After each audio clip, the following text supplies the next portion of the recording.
Welcome to the In Search of More podcast.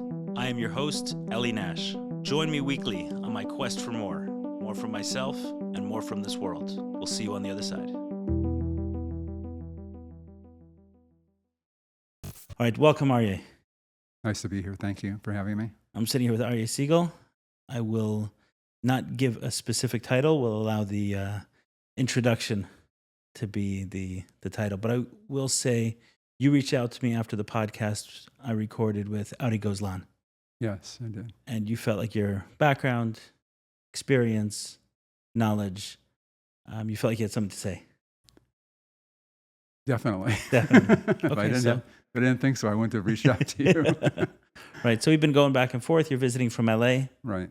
And I'm excited to sit down, talk to you, get to know your story, and hear what you have to say. It sounded good. I was a little surprised that I would be invited to a podcast, but I was just trying to tell you what I thought was the problem. But anyway, here we are. But I thought that if you thought there was a problem, then a medium that was used to share the problem, that same medium should be used to correct the problem. Well, it makes sense. Yes. And I don't even know if it's correcting. It's a kind of, I'm one guy and I have my ideas and thoughts, and people have to decide, what's correct for them. But with that introduction, let's bring us into your background. Pardon? Bring us into your background a little bit, how you grew up, and eventually you got into TM, Transcendental Meditation. Right. Okay, that sounds good. Basically, I was born in Chicago. I went to public school all the way through. A few years of Hebrew school after school, which I resented terribly because I wasn't able to play baseball. And ditched most of the time. So I had essentially a minimal Jewish education. And ended up going from undergraduate school to Case Western Reserve, which is for a social work degree in community planning. And from that point, it was the height of the Vietnam War. We're talking about like 68, really. And I applied to the U.S. Public Health Service because they had a commission corps. And if you got in, you got credit for doing your military service. And you didn't have to actually go to Vietnam. No, I was working in a public health service hospital, and basically we took care of the merchant marine. The what? The merchant marine, the sailors, the guys who work ships, the Coast Guard, and the dependents of all the Navy personnel. I worked in a hospital in New Orleans for 2 years, and I was a commissioned officer, and I had a great time. I had a really, really great time, and considering the alternative, it was heaven on earth. And when I was a kid, I had made probably the biggest trip of my life. I was 20. I went to a cross-country trip and ended up in San Francisco, and we made a trip over to Berkeley, and Berkeley was like just before it really, really started happening, a few years before. But it was so beautiful and it was so different than anything I'd ever experienced in Chicago. I decided I need to get back here. So when I finished the public health service, I applied to graduate school at Berkeley in public health and got in. I got a fellowship, and I had my GI benefits, my VA benefits, whatever, and was able to go and get a master's degree in public health and health planning. And I ended up getting an advanced year in mental health planning. And then I got a research appointment at the University of California School of Medicine, doing research and teaching, evaluation whatever. It's like whatever that was. The only thing that's interesting about that period of time was my best friend was in the same program I was in health planning, and he was a physician. Most of the people were. And he was also an ER doctor. And he started Transcendental Meditation. And he said, I started this thing, and how stressed out I've been, and I find it's really relaxing, and it's really helping me, and why don't you try it? So how was it offered at that time when someone Uh, started? Was it Basically, there was an introductory lecture that you went to. at the university? No, they had a center that was located near the campus. Okay. In fact, TM really set up their centers near college campuses because college students were their main target. So I went to an introductory lecture. I decided I wanted to do it. I paid the course fee, which at that time was $35. Subsequently, it became $2,500, but that's another story. Inflation. Exactly. And then I learned that not only would I learn how to relax, I'd also get enlightened in the process. That seemed like a real bargain. I had no idea what being enlightened meant, and I think I probably still don't. But I did get attracted to the guru who was involved with the TM program. His name was Maharishi Mahesh Yogi, and they were watching tapes of his, and then there were seminars and weekends and whatever. And I got more and more into it, and I really got very attracted to Hinduism, and started reading pretty much Hindu scripture and Yoga Sutras and Bhagavad Gita and all these different gurus, and got quite into it and decided that I was going to become a TM teacher.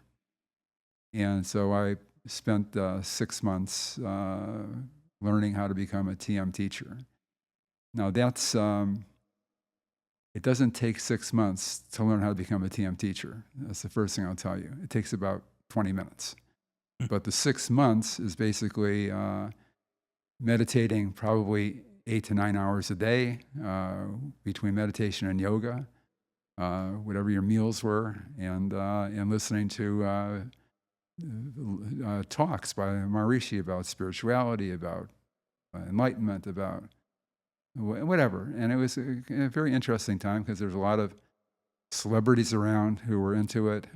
They always latched on to celebrities. And So beyond the relaxation, what was attracting you to it? well, what really ended up, the relaxation part, I got into because I was in public health, and I understood at that point in time that stress is a problem. Stress kills. Stress makes people sick. I mean, think about just when we talk about the word disease. What is that? A dis-ease, a lack of ease. Somebody gets sick and they go to a hospital. They're supposed to, or a doctor. You know, somebody's ill. What do you get? Rest. Get rest. Get rest. Unfortunately, the last place in the world to get rest is a hospital because they're all at their own schedules and they're waking you up every 3 seconds to do whatever they want to do. You don't rest there, but the idea is rest. But the idea of a spirituality that I had been lacking in my life because I had no idea that Judaism was anything other than what I didn't learn in Hebrew school, that was very attractive to me. And so that's how I really got into it. And I think that's how pretty much everybody who became a TM teacher went that route because they were looking for the spirituality. They wanted to get something more. And the way it was presented, it would really be a path to world peace. If everybody was relaxed and less stressful, the world would be a better place, and you would really help people. And that kind of melded with my social work, help humanity background and interest. And so that was kind of where it went. And You're saying that it sounds like somewhat sarcastic with the world peace angle. I believed it at the time, but I came to see that it was not really what I mean, it if was. everyone was meditating all day, we would have world peace. Well, if everybody was meditating and dealing with stress and had a less stressful life and a less illness, it'd be better. But the problem is that, like, there's no tachlis to it. I mean, if you look at every guru that came out of India, and I pretty much mean every guru, their spirituality gets overwhelmed by the gashmias of the West, and so it becomes sex, drugs, and rock and roll, even for the most spiritual of them, and so it becomes problematic. And I say that very, very with a basis of knowledge, both with this Maharishi that I was attracted to, and many of the other gurus like Rajneesh and Yogananda, all kinds of people that made a big impact, a big splash, but basically got involved with a lot of stuff that they shouldn't have gotten involved with.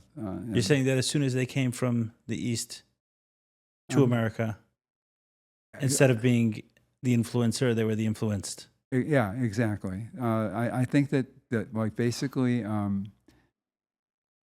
when people have adulation and money and power, and then they can do kind of whatever they want and get away with it, it's a very, very difficult to fight it. So people indulge in it, they try to cover it up, whatever, they get caught. But I mean, it becomes a problem. But that's. But you're saying that quite literally, that a lot of these gurus, when they came to America, got seduced by the worlds of sex, drugs, and rock and roll. Well, I'll leave the rock and roll out of it. But sex and drugs. I can even leave a lot of the drugs out of it. Sex. But the sex, yeah. Yes. I mean, like, I later found out now that like this Maharishi was hitting on 18, 20-year-old women who came to him as a spiritual master, and he just took advantage of them sexually. I mean, it's like really, right. Extraordinarily disgusting. But there's a Netflix documentary on, I think, the guy who started Bikram Yoga or something, and it features a lot of what you're talking about. That he used that adulation and fame. The one who went to Oregon, there was a Rajneesh who did. Bikram Yoga was another one. Then there was another one who went to Oregon and tried to take over a municipality. But it's a I think a 5 or 8 part documentary. It's fascinating. Yes, but his whole thing was basically total sex, and like take your money and 35 Rolls Royces and 25 Rolex watches or 50 and whatever. It's just like. Got it. But that, and you're saying pretty much all of them that you've. To varying degrees. Varying degrees. So it got lost to varying degrees, they came here and they got lost. Okay, and that's why you say that it lacks substance or tachlis. Yeah, I mean, it's like, I mean, it's very easy for anybody to get overwhelmed and get lost in what's available today on your telephone. You know, like things that in the old days, you had to travel to a different town and whatever to do whatever you wanted to do. Here it's like everything's available, flip of your phone. So like it's yes, so I'm familiar with that. Fortunately, unfortunately, yes. So basically, what happened with me was I was working for the TM movement as an executive for 5 years. I was running what they called the Institute for Social Rehabilitation, which was teaching TM in rehabilitation settings throughout the United States and Canada. And one of the programs I set up was at Folsom Prison. Actually, I published a paper in a pretty decent journal called Criminal Justice. Because of my academic background, I was pretty high up in the organization and part of the kind of entourage. When somebody came to be initiated, even though that wasn't my job, depending on the person was, I would be asked to do it because I was kind of like the adult in the room. So I initiated Buzz Aldrin and his wife. Who? Buzz Aldrin. I don't know. Buzz Aldrin was the second man on the moon. Got it. And yeah, you really had a yeshiva education. Yeah. Mm. That's If you gave me the first guy on the moon, I probably would know him. I don't know that guy because I didn't teach him TM.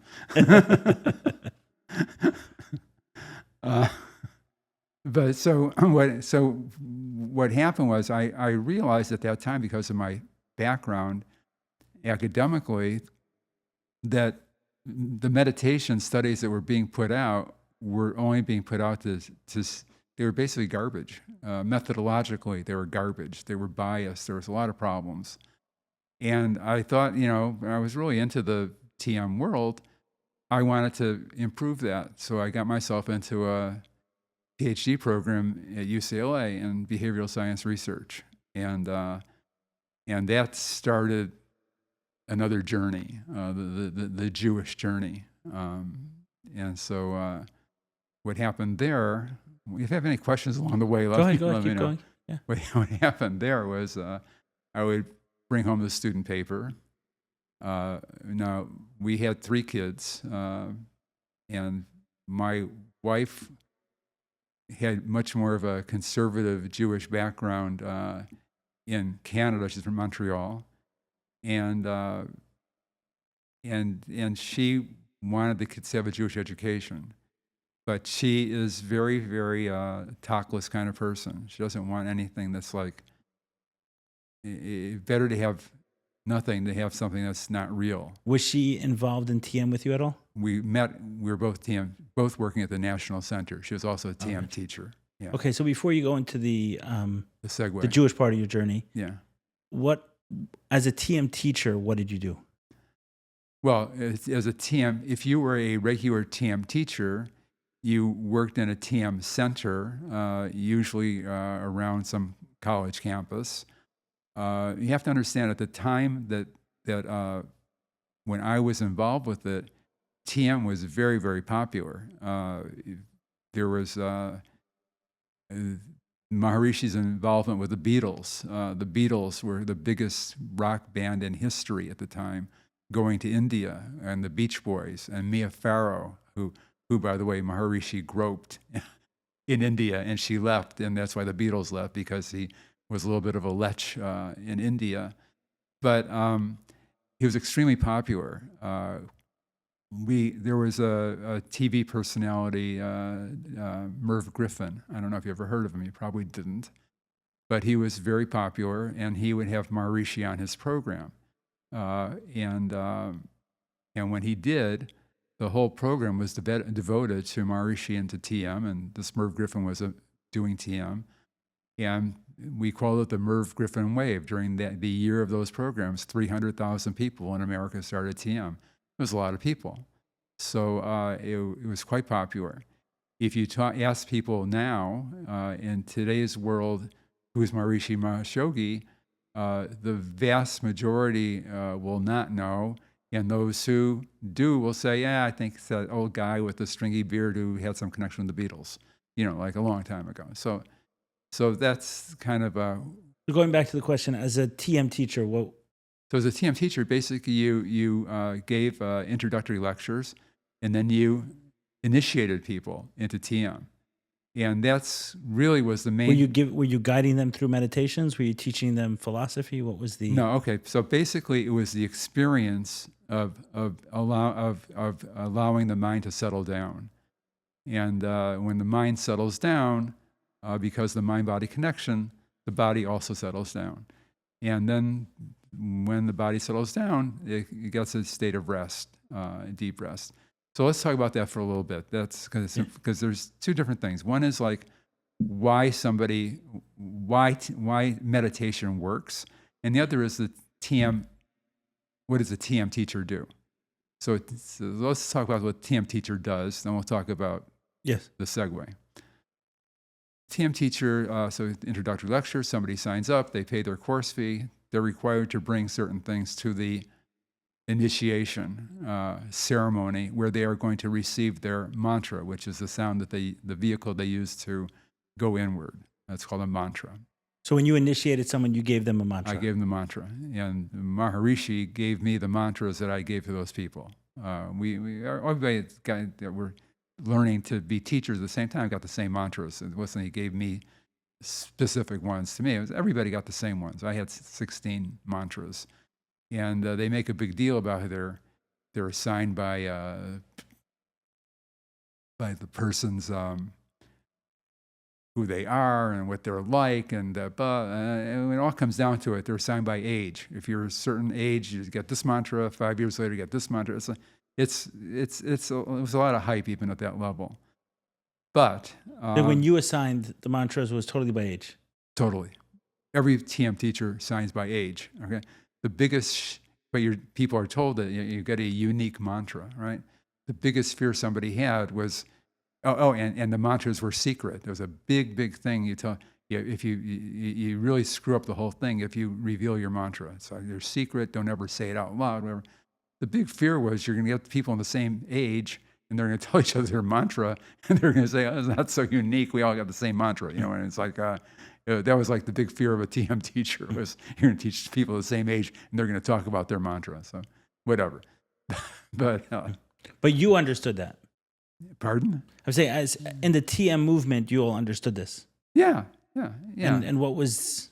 Yeah, and but the other part of it was that there was a whole initiation, okay, and this is where like the deception really came in, and I didn't really understand it that much when I was going through it because I didn't really care much about it. I just wanted to be a TM teacher, and I wanted to do this. So you spend a lot of the time when you're becoming a teacher learning to do this Hindu ceremony that's in Sanskrit, and you have to memorize it. And it's long, and it takes a long time to memorize it. And basically, it's paying honor and obeisance to a whole line of Hindu gurus and deities. And in the process of chanting this thing in Sanskrit, you're making a series of 17 offerings to the guru, and oblations, and throwing incense and rice and camphor, and all this stuff. Like, it's mamish the definition of Vodazora. You can't get any more Vodazora than this. Okay, but they don't tell people that. They tell the student coming in, this is just a ceremony honoring the tradition of masters who have preserved this wisdom through the ages and whatever. But later, Maharishi pretty much made the whole thing up.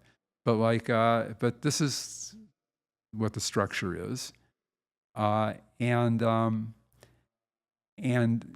the person is told that it's just a ceremony of Thanksgiving, and you're just witnessing it. You're just a witness, and you're watching it, and then you're going. Well, there's a problem with that. Because the student is required to bring to the ceremony some fresh flowers, some fruit, a white cloth, and pay a course fee. In the Hindu religion, there's a concept called dakshina. Dakshina means that when somebody brings something that's used in a puja ceremony. A what ceremony? It's called a puja. Okay. The ceremony is called a puja. When somebody brings items that are used in the puja, they go beyond being a passive participant. They are active. They are an active participant. There's no passivity there at that point, but they don't know that. But the purpose of the puja, which I found out later, was to connect the soul of the student to the guru. This is like you can believe it, not believe it, but this is the intent on a real basis. That's the intent. What's that? So you were leading these initiations, these puja ceremonies, right? But not truly understanding the intent or what was going on. Not till later. Not till I really started getting into it, because we were all just like we just wanted to be teachers, and we're all trapped in like the wow and bow of the whole thing. It was like. And you have to understand also the people who were becoming TM teachers, you're talking about really bright people who were committed. I was at Berkeley. There were people from Princeton, Harvard, Dartmouth. Whatever. It was like a who's who of the Ivies becoming teachers of TM. It was like a big attraction. So I'm not saying everybody, but Yes. a lot of the people, some very bright people, and some very bright people were around Maharishi, Buckminster Fuller, various physicists, whatever. It's like the whole thing. So that's one area is the puja ceremony, and it takes a long time to learn that, unless your mind works that way. And not only do you have to learn the words, you have to learn the when to make the offerings, and then you're also supposed to learn the feelings that go with the. It's like a whole deal. Okay, Then there's the mantras, which the student is told are sounds without meaning. Here, it's a sound without meaning. Okay, great. If it had meaning, your mind would stay on the surface level and it wouldn't settle down. The problem is that the mantras are sounds without meaning only because the TM teacher doesn't tell you what the meaning is. Every single mantra that used in TM and pretty much any Eastern meditation, any Oriental meditation, is the name of a Hindu deity. Whether it's Brahma, Shiva, whoever they are, they're all names of deities, okay? But the student isn't told that. To them, it's a sound without meaning, okay. And what's the reason they're doing that from a TM perspective? Well, from the TM, Meaning, why not give them a sound without meaning? What was the reason to give them the name of the Hindu deity? Well, because Maharishi would say that I know that these sounds work from my tradition. So he said, I took these mantras from my tradition because I know they have the effect that we want them to have. So that's the party line. No, I understand that, but I'm saying for them, they're engaging in some sort of deception. You're saying, which is we're telling the people that it's a meaningless sound, right? When in fact they're saying the name of a deity, right? So from their perspective, so what? Congratulations, they got 300,000 people to say the name of a deity. What does that do for them? Okay, I don't care so much about what it does for them. I care about what it does for a person who goes into it expecting to get a way to relax and deal with stress, and then they're mentally repeating the name of a Hindu deity a minimum of twice a day for 20 minutes a day, okay? And we know that that thought is deeper than speech, right? So when the mind settles down to more refined levels, you're repeating, not you, God forbid, but somebody is like repeating the name of a Hindu deity at a very refined level of their mind. And the way the meditation works is just to keep repeating it over and over. Yeah, so I'll go into that because that's a really important point. But when you're meditating for a certain period of time, it used to be like for 3 or 4 years minimum, you could get what they call an advanced technique. And there were very few people who gave the advanced techniques. The woman who gave the advanced techniques was Lillian Rosen. she was the one who would give you her advanced technique. So when I got my first advanced technique, I had my existing mantra, and they added the word nama to my mantra. Okay, so there's my mantra, whatever it was. I forgot at this point, and nama. Okay, I found out later when I got involved with trying to figure out how to deal with this stuff, that nama in Sanskrit means I bow down. So now I've got, at a very subtle level of my awareness, 20 minutes a day, although I was a TM teacher, meditating 4 hours a day, very, very, because I was pretty subtle, repeating the name of this Hindu deity and saying, not only repeating the name, but I bow down. Okay? Then I got another advanced technique, and they added the word Shri. So Shri, deity, I bow down. Shri is like to the most effulgent. It's a whole honoring the deity. Okay, that's not. And what's really interesting about this is there's this whole deception that goes on. But what I realize is that most people wouldn't even care if they were honest about it. The average person in America probably wouldn't care. They would think, "Oh, that's really cool." It's like, "Oh, isn't that exotic? Isn't that? I'm doing this spiritual." But that's not kind of where they are. They're really they do the deception because they want corporate funding. They want to be in schools. They want government funding to teach it for post-traumatic stress disorder. So they have their issues. So the question becomes like, a combination of things are happening. I started talking about like I went to this PhD program to learn how to do research better to improve TM research. I found out pretty quickly that they weren't interested in good research. They were interested in selling TM. So I saw that studies that I thought were really good, but TM didn't come out. On top, they were buried. As people who came out and said there's certain areas and issues that are dangerous here, they were kind of stymied or stifled. So what would a study look like what would a study look like that may show something is dangerous, for example? Oh, well, basically, people who, there was no screening of anybody. You would tell people, don't do drugs for two weeks so your mind is clear or whatever. But you had no idea who was coming in. So if somebody had post-traumatic stress disorder, somebody was schizophrenic, somebody was whatever, you start meditating and like your mind settles down and you're getting like horrendous flashbacks and somebody starts being suicidal and you got this TM teacher who has no idea in any way, shape, or form how to deal with it. And the main thing that you're taught as a TM teacher is that everything is solved by just like getting the person to keep meditating. It's like the person has to be really off their rocker before the TM teacher will suggest that maybe you should go see a doctor and get some help for this.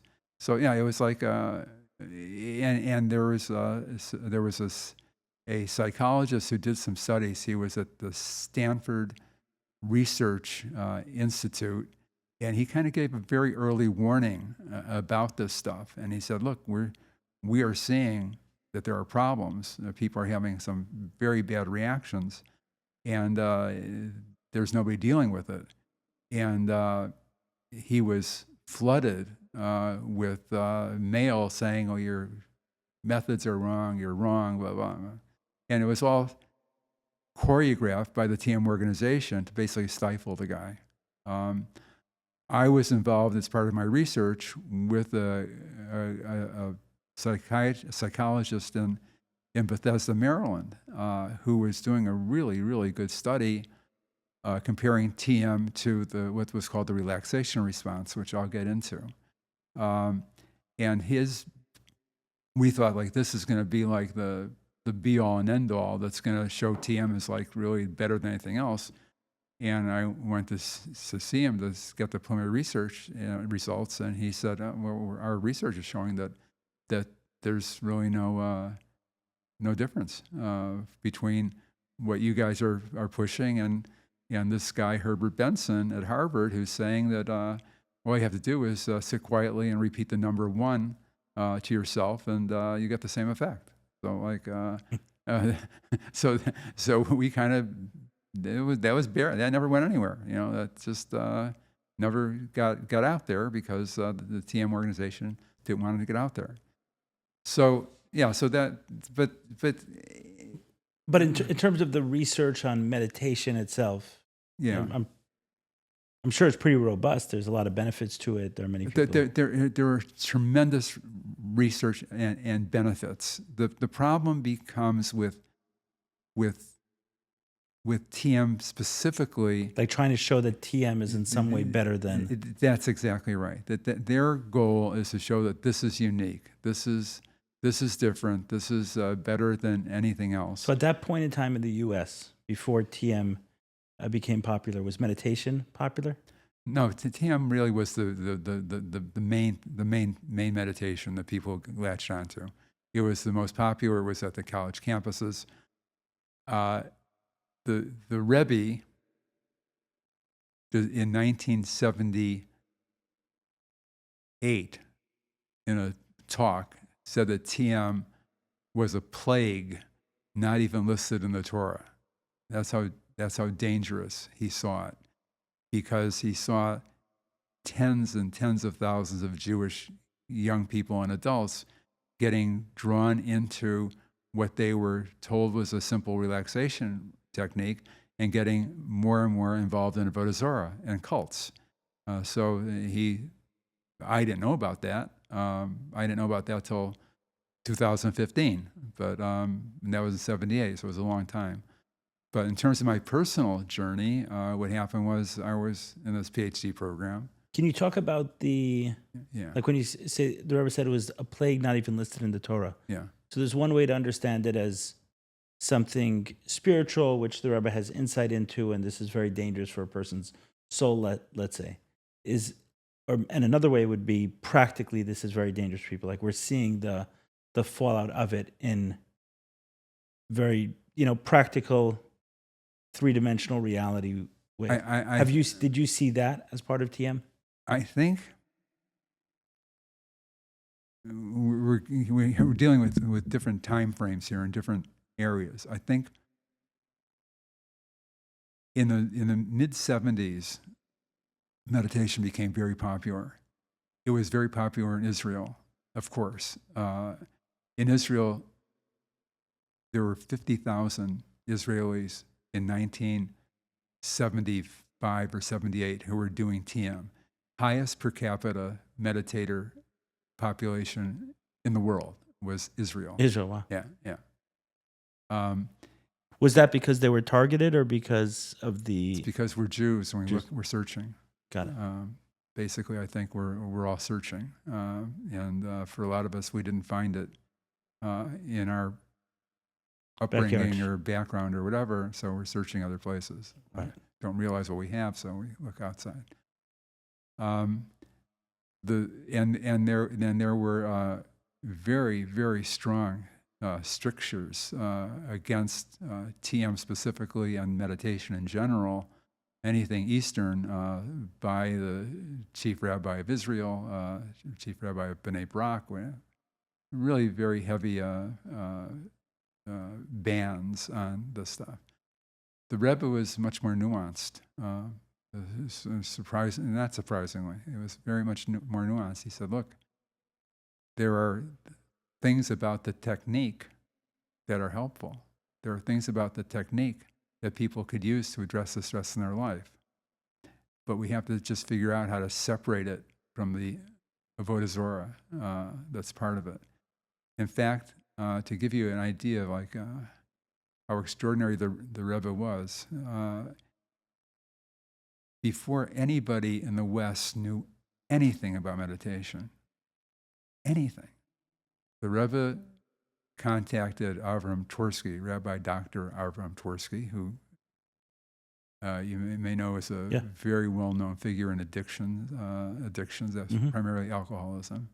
But he was a very young psychiatrist and just finished his training. And the Rebbe actually encouraged him to move to New York and start his practice there. And he said, no, I don't want to do that because I'll get overwhelmed with students, with patients, and I won't have time to study and learn, and I don't want to do that. So he didn't. But the Rebbe sent him in 1962 a paper written in English about Hindu meditation. And the Rebbe asked him to develop a kosher meditation, not a Jewish meditation. I've got to be very clear here. When we get into it later, the Rebbe was talking about meditation for dealing with stress. He said, I'm not talking about hisbonenus. I'm not talking about mystical Kabbalah, none of that. I want a kosher meditation to deal with stress. And he sent him this paper. He crossed out the parts that he didn't like, and he wrote in the margins what he wanted to replace it. And he asked Tversky to write a Jewish meditation methodology, which Rabbi Torsi was very busy, put it aside, couldn't find it, never didn't, whatever. But the point is that as early as 1962, before the Rebbe was already talking about meditation to deal with stress. It was extremely incredible. So I don't know where you want to jump to, but like, want to go into the Jewish journey, or where do you want to go? Let me see if I have another question on the TM itself. Oh, before we go to the Jewish journey, so TM is much less popular today in the U.S. Yeah. What happened there? Basically, well, an interesting story. TM was very popular, very successful, and they were charging more money for it. But the TM centers, they had to rent facilities, they had to pay some salaries, they had advertise, they had utilities, whatever. It wasn't financially sustainable. Despite the fact that hundreds and hundreds of thousands of people were getting into it. They were waves. So, you had a big wave, and then Right. it was petered out. So, Right, it's hard to do 4 hours a day. yeah, well, so you can't sustain a wave. It's very hard. So basically, Maharishi started selling stuff to his own followers. Now, Maharishi had promised people in India before he came out, you'd be enlightened, whatever that meant. Essentially, it means getting off the wheel of karma and getting out of the cycle of reincarnation. It's kind of like merging with whatever the divine consciousness is, and that's the goal. It's also the goal of Buddhism. Everybody wants to get off the wheel. Jews are the only ones who don't want to get off the wheel. We want to make a place here for God, a dwelling place for God in this world. That's our job. But that's not how the Eastern. They want.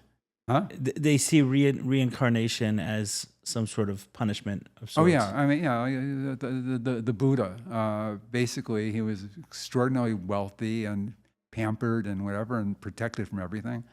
And he ventured out, and he saw an old man, a sick man, and somebody who died. Okay, and he said, "Whoa, they're suffering in this world, and you can't escape it.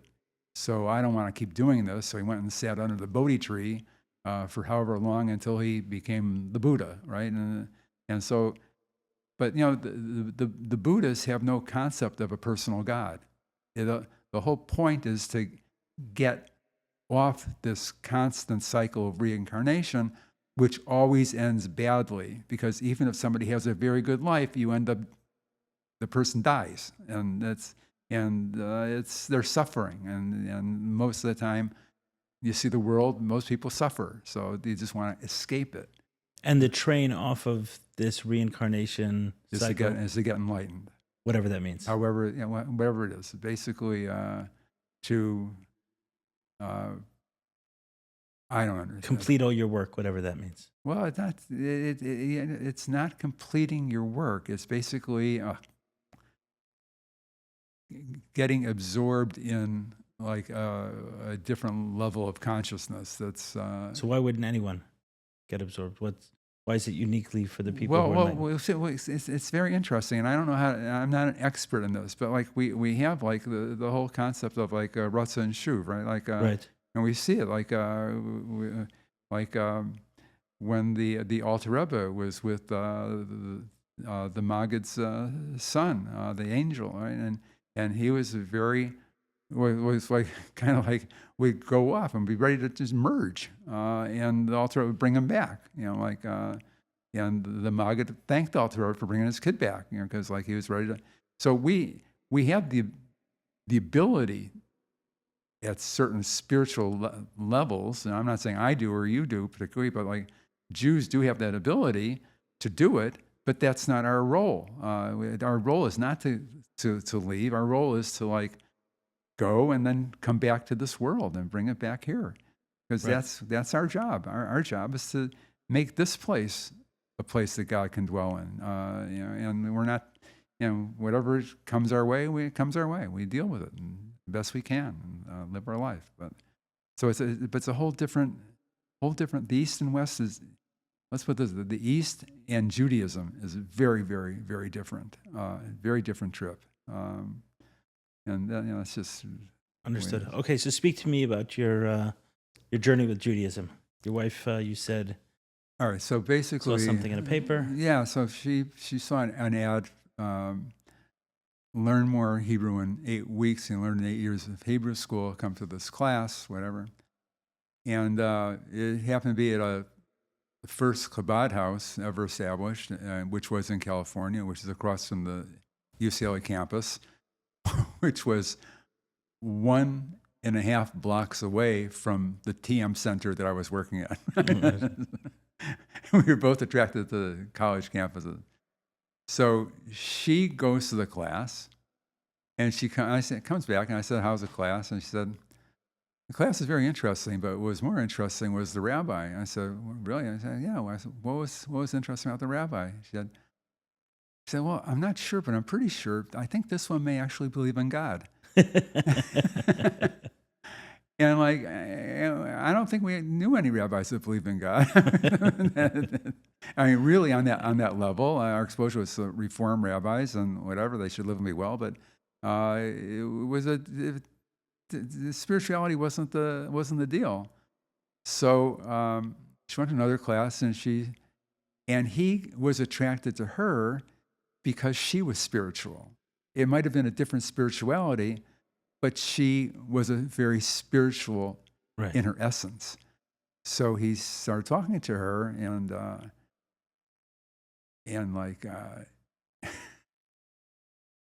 he ended up saying, "Well, I'd like to meet your husband." He knew we were both TM teachers, whatever. So I went to meet with him, and we talked, and then he started showing up at our house around 11 o'clock at night. A minimum once, sometimes twice a week. And he said, "Well, I want to study together." And I said, he said, "What are you studying?" I said, "I'm studying the Bhagavad Gita, which is the main Hindu scripture. And I'm also throwing in a little of the Yoga Sutras of Patanjali." He said, "Oh, that's good. That's interesting. Let's talk about that. And I have another book we could learn also, if you want. And we can do some compare and contrast, okay? Fine." And the other book was the Tanya. And literally for at least 18 months, maybe 2 years, with a few interruptions, he'd come once or twice a week and spend 2 hours essentially learning Tanya after the first couple of weeks. And what was your attraction at first? It went to the Tanya, or no, just to even. It sounded like, okay, come and learn Hebrew, and we're going to get you into the Tanya. Oh, well, okay. Is that kind of like come and learn relaxation, and we'll get you into Hindu deities? Oh, yeah. Yeah, if you want to be honest about it, absolutely. Absolutely. Come to my little web of Chassidus, and we'll suck you in. But the reality became very clear to me that Tanya, comparing it to what I was, Lahavdil, was everything was just on a deeper, more profound level. I mean, instantaneously you felt that. Yeah. And Schwartzy was a very unique personality. He was an extraordinary human being. And he got me my first pair of tefillin. He took me to see the Rebbe the first time, in 1971. And he just became, and then he was married. I think my wife delivered all of his wife's children, or most of them. My wife's a midwife. Yeah. And now she does gynecology, but she was doing midwifery then. And he became a very big influence in our life. And so, and then that kind of started the journey. And so what happened was we had our kids in a Reform Hebrew school. And the kids came, so my wife said, "What did you learn in Hebrew school?" And my son said, "Well, the teacher said that Moses couldn't have come down with the 10 Commandments because essentially they were too heavy, and he would have gotten a double hernia essentially from carrying them down the mountain. So my wife said, "Okay, forget that. That's not happening." So she asked Schwartz, who got a Hebrew school, and give the kids something, real. He said, recommended this Rabbi Lebetansky, who was extraordinary person. And we go to meet with him. And my wife says, "Look, I'm only here because I want my kids to get the truth. I don't want, and I know they'll get the truth here. But you should know that we are never going to keep kosher. We are never going to wear a yarmulke or these strings that you wear there. And we're not going to do any of that stuff." And he's saying, "Yeah, no problem. Fine." All right. So during all this time, while your kids are going to the Hebrew school, not Levitansky's Hebrew school, you're still a TM teacher. You're still very much in that world. Yeah. As we were becoming frum, nobody ever stopped doing TM. The rabbis we were involved with.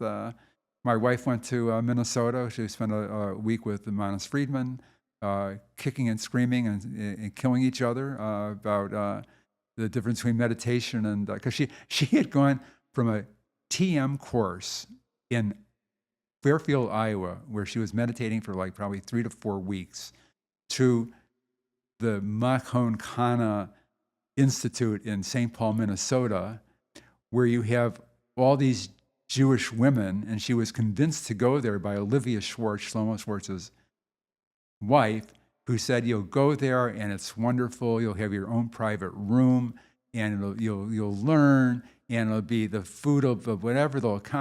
And my wife says she first experience is she's carrying this suitcase, and these Bukharim walk out the door. They don't even hold the door for her, and she's like, whatever. She goes to the desk, and the woman, the lady behind the desk, is lady Mrs. Baumgarten, and she looks at my wife and says, "So, dearie, you want an upper or a lower?" And my wife said, "Upper or a lower what?" "Bed." She said, "I'm supposed to have a private room." "We don't have private rooms here. We have an upper and a lower. Which one do you have?" So my wife was ready. She calls me and she says, "I'm leaving."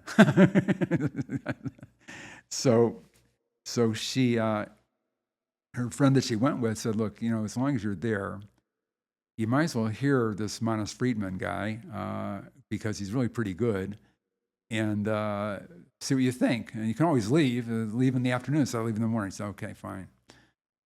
So she said to me, she called me back, she said, "I'm staying."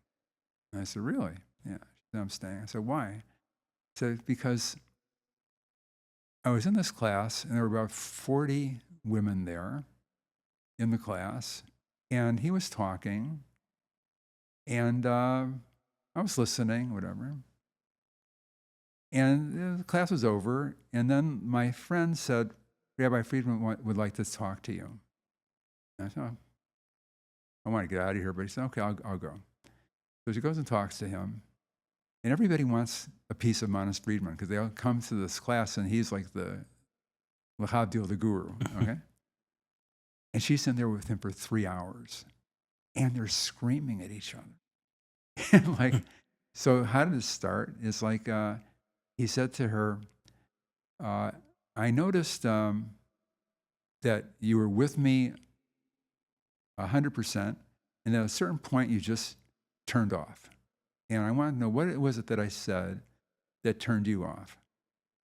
And she denied it. And he said, "No, I saw." And she said, "You had 40 women there, and you're just when you saw." He said, I noticed that at a certain point came, you turned off. What did I say that turned you off?" And he busted her because she had exactly at that point turned off because what he was saying didn't comport with the TM philosophy in view of the world and whatever. He was talking Judaism, and her brain was in the other stuff. So he did bust her. And then they spent a long time going back and forth. And she said they promised me a quiet place to meditate, and like whatever. And I'm in this bunk beds with these young girls, and he said, "You want to meditate? Rent a car, there's a TM center in Minnesota. Rent a car and go there and meditate and come back. What's the big deal? Which she did. And she stayed for like whatever the week was. And it was really very life-changing for her. Really. And and he wasn't the only influence, but like very, very quick. When my wife does something, it's 100%. It's like, there's no in between with So her. she pulled you into Judaism more than you pulled. Kicking and screaming all the way. It was the last thing in the world that I wanted. And before I knew it, we're kosher and mikvah and this Rabbi Levitansky kashers our pots and pans. He brings a flamethrower that you would see like in like a World War II movie. It's like, whoof! And we had like this fairly expensive stainless steel stuff, and it became like tinfoil. I mean, it's from the heat. It's like, and our kids are in Jewish schools, and like it's the whole deal, right? It was like very, very, very quickly. I came along really resenting the whole thing, but I did get into it. So it was. So at what point did you get into it, and why? Basically, because we started going to a synagogue where the rabbi was quite an intellect, and I got into the intellectual aspect, and I said, "Oh wow, there really is something here that's deeper," and I didn't know anything about it. And then I connected on much more with the spirituality part of it, and I started learning Hasidus, and I just got very, very attracted to it and wanted to learn more and more about it. And then began like really listening to like talks of the Rebbe, which at that point in time were, I couldn't understand anything. I still can't understand the Yiddish or whatever, but Manas was translating stuff when the Verbrangens were going on, and so this is approximately what year? It was like 71, 72, 73, those years. And at the time, let me see if I get that right. No, I'm sorry. 70, hold on.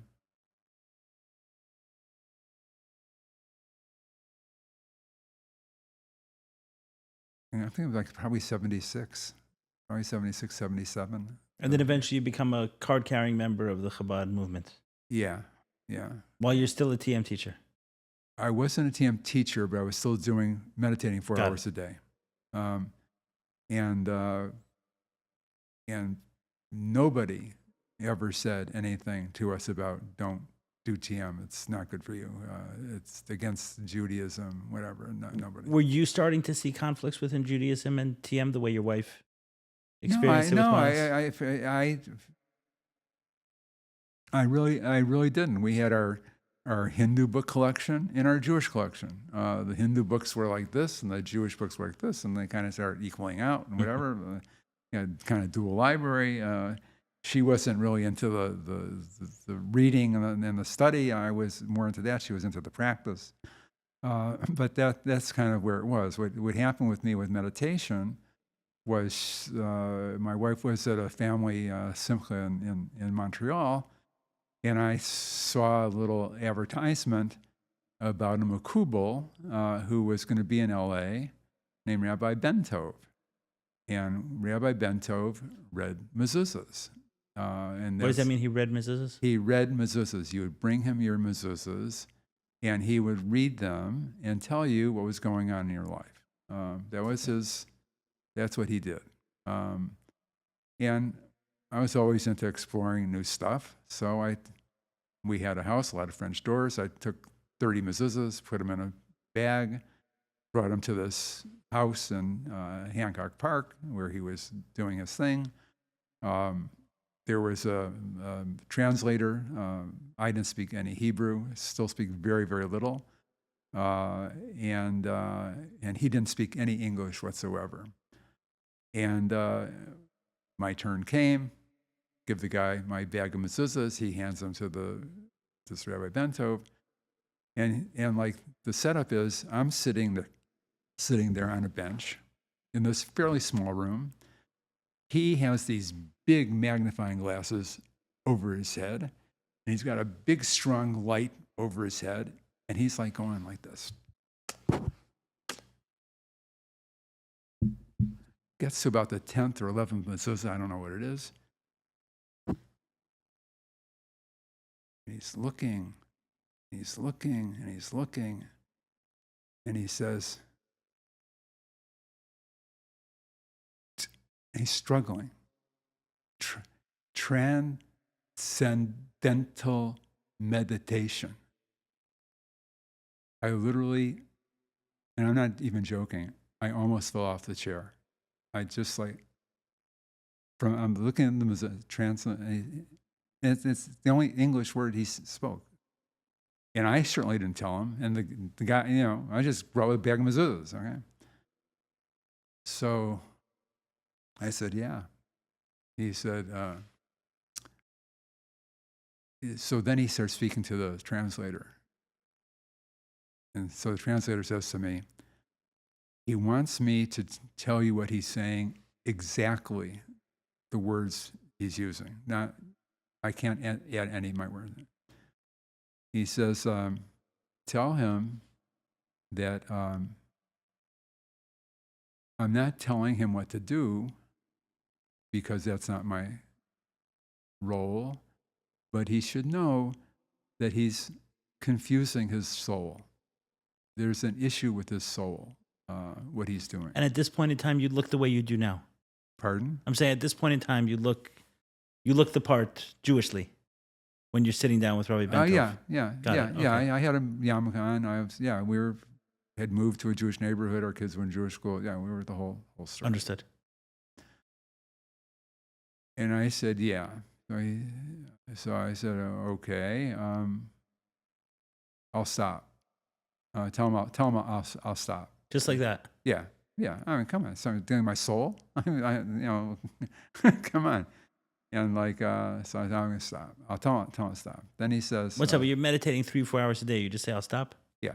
Just like that. Yeah. It was meditation, and then there were advanced techniques and whatever. Yeah. And maybe by that point it wasn't like 4 hours a day. It was like 2 hours a day. But it was serious. It was very much a part of your life. Yeah. Oh, yeah. And he says stop, and you're ready to stop. Yeah. He said that, I stopped. Yeah. I was ready to stop. Why? Because I didn't want because I knew I was Jewish, and I didn't want to screw up my Jewish soul. Basically. Got it. And you understood that he saw something. Well, if you give a guy a mezuzah, and you don't say a word to him, and he reads it, and he says Transcendental Meditation, and he probably never heard that before or even anything about it, it's impactful. Right. It makes an impression. And so it made an impression on me. So, and then he said, tell him, I see he has in his house avodah zarah. I said, oh yeah. I had tons of avodas. I had all these books and Hinduism and all this stuff. So long story short, he said, get rid of it. And I said, fine. I said, can I give it away? No. What do I do? Burn it. Okay, so. What would be considered a book of avodah zarah? A book of like a basic text of Hinduism, the Bhagavad Gita, Hindu scripture, anything that really wasn't Jewish, leading people into like gurus and Hindu philosophy and. So a book written by one of these guys or something like that. Yeah, or scripture books that were translated in English. I wasn't an expert in Sanskrit, but the books were translated. Krishnamurti. There was a lot of people who wrote this stuff. So he was considering that avodah zarah. Yeah. Oh yeah. Plus, I had photos of Maharishi. We got photos of Maharishi blessing our wedding rings when we got married. We were connected. Yeah, you were in. So yeah, we were in. We had whatever. So so it happened to be the hottest day probably in like 7 years in Los Angeles. And I have a raging fire going in my fireplace for like 3.5 hours, burning books. My neighbor comes over and says, what are you doing? Why do you have a fire going? I said, we're getting rid of some stuff. So I called my wife and I said, look, this is what happened. And I just want you to know, I stopped meditating. And she was also meditating. She said, what I'm doing doesn't, you're your own person, do whatever you want. She said, no, I'm going to stop also. And I said, really? She said, yeah. I said, I'm mostly falling asleep anyway, so I don't need to do it. So we basically stopped. But what was fascinating was when I left the TM movement, I wasn't really upset with anybody. It was just time to kind of move on with my life. You couldn't make any money there, and I had a family to support, and so I started, doing other stuff to make money. But there wasn't any real resentment. I thought I had gotten a lot out of it that I needed at the point in time, and that was kind of where it went. And what ended up happening was that when somebody's involved with something, their whole life is involved with it. Their friends, their associates, it's all kind of like Yeah. And then over a fairly short period of time, that all changed from those people to Jewish people and kind of like frummy people, and so that became more of our life. So at that point, we both weren't meditating, and kind of like just was a past thing, and things were going along pretty smoothly. Do you remember the year of the meeting with Rabbi Bentov?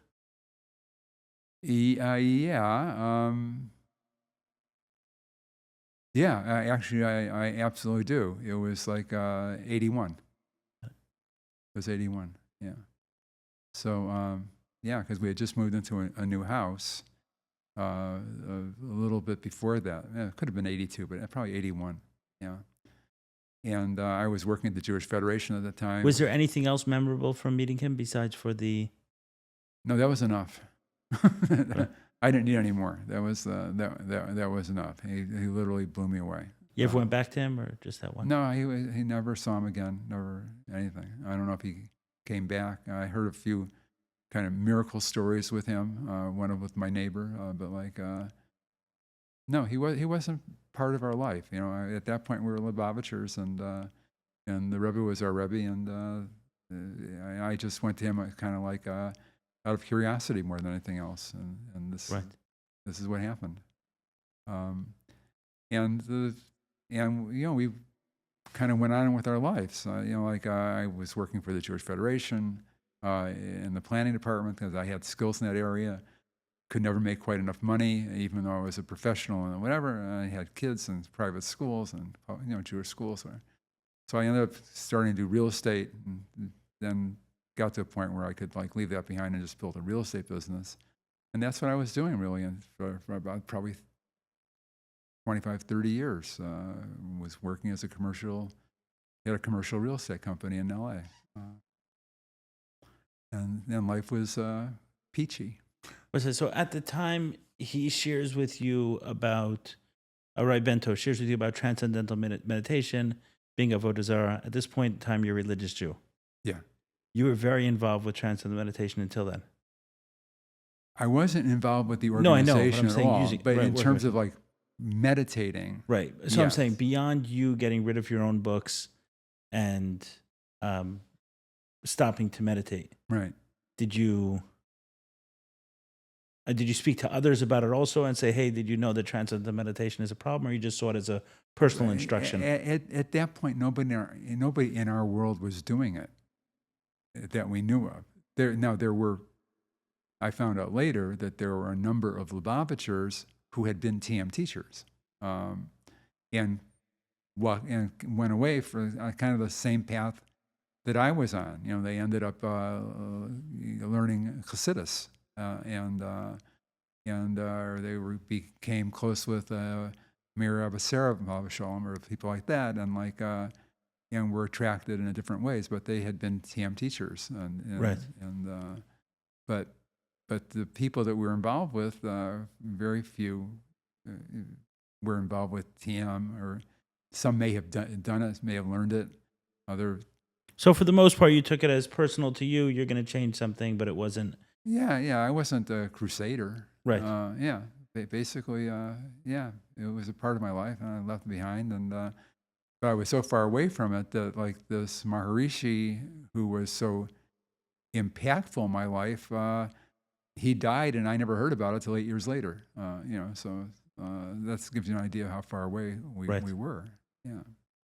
So then things changed. I became a crusader. Okay, so talk about becoming a crusader. Crusader, basically, I was reading a lot of biographies of the Rebbe that were coming out at that point in time. Joseph Tzlushkin had a Yes. really good book, and Dean Steinsaltz had a biography. Yes. It's a little scary because he talked a lot about Gehenna, and that was very frightening. I was very happy to read Dov Bear Prinson's take on reincarnation and all that stuff because it was very different perspective. Thank God I read that. It wasn't scary. But then I was reading Chaim Miller's book, Yes. Turning Judaism Outward. And there were 7 pages in that book that just changed my life. He started talking about how the Rebbe was pushing for kosher meditation to deal with stress, and how much of his klikus he put into it. It was mind-blowing what he was describing. And I had no idea that this was going on, that the Rebbe had been involved in this at all. And naturally, I got interested in it. And I found out that, as I mentioned before, because TM was so popular and attracting so many Jews, the Rebbe publicly used TM as the example as being like he described it as a plague that was impacting Judaism. So, and Rabbi Miller said that unlike any other area where the Rebbe invested so much of himself, like tefillin, kosher books, mezuzahs, kashrus, unlike any other campaign the Rebbe did, Rambam, Nothing came from it. Nothing really happened here. It was like pretty much zero happened here. He says that in the book. Yeah. Fascinating. Yeah. And I said, okay, I need to learn more about this. And then I came across. This you're talking about very recently. Pardon? I mean, these books are what, 10, 15 years old. It's very recent. Sorry? These books are 10 or 15 years old. I mean, you're talking about something very recent. Which books? Turning Judaism Outwards. Oh, yeah. This was 2015. Unbelievable. So that was 2015, yeah. So like, that's when I read. That's recent, yeah. So then he might have mentioned it, I don't know, but I tracked down a article called the History of Jewish Meditation, according to like the Lubavitcher Rebbe, some title like that. It was written by Rabbi Yehoshua Landis, and it turned out that his father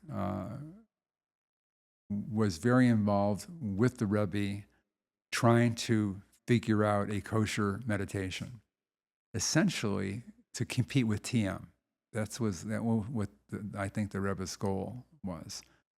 And the Rebbe sent a confidential memorandum to 50, some say 75 psychiatrists, neurologists, mental health professionals, saying that there's a problem with these Oriental meditations because of the Avodah Zorah issues. But meditation stripped of the Avodah Zorah can be extremely beneficial for people in terms of dealing with stress. And because it deals with mental health, it's a priority. And he was calling on these mental health professionals to develop kosher meditation practices and to publicize them. But at this point in time, certainly 2015, I don't know when the Rebbe wrote this, but there are many meditation practices that are popular that are not TM. Right. Yeah, there's a ton of them. Yeah, but when But wouldn't you put that in the category of, well, maybe the Rebbe didn't influence that directly, but there's all sorts of, there's a lot of meditation out there. Right. I don't know. Sam Harris has an app. All right. Well, we need to go. We need to back up because when I'm talking about, I'm reading this. It's 2015. When the Rebbe's writing this stuff, I get that. It's 1978. And this was before there's a lot of. No, I know that. Yeah, That's exactly what I said. Meaning, when he wrote it, there was those things. But at this point in time, you mentioned becoming a crusader. At this point in time, there are many meditation teachings and books that are stripped of TM. I don't know that TM is particularly popular today. It's not. Mindfulness, for example, is much more. Yeah, well-known. absolutely. TM has been there. The issue with TM is not that it's popular or that it's better than anything. It's not. Pretty much everything works the same, and there's reasons for that. I mean, if we think about, and I deal with this in a book that I've recently written about kosher meditation.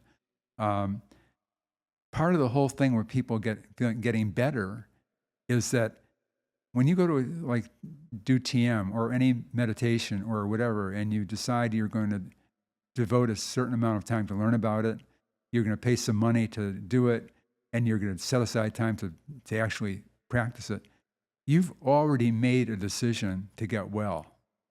You've already started the healing process.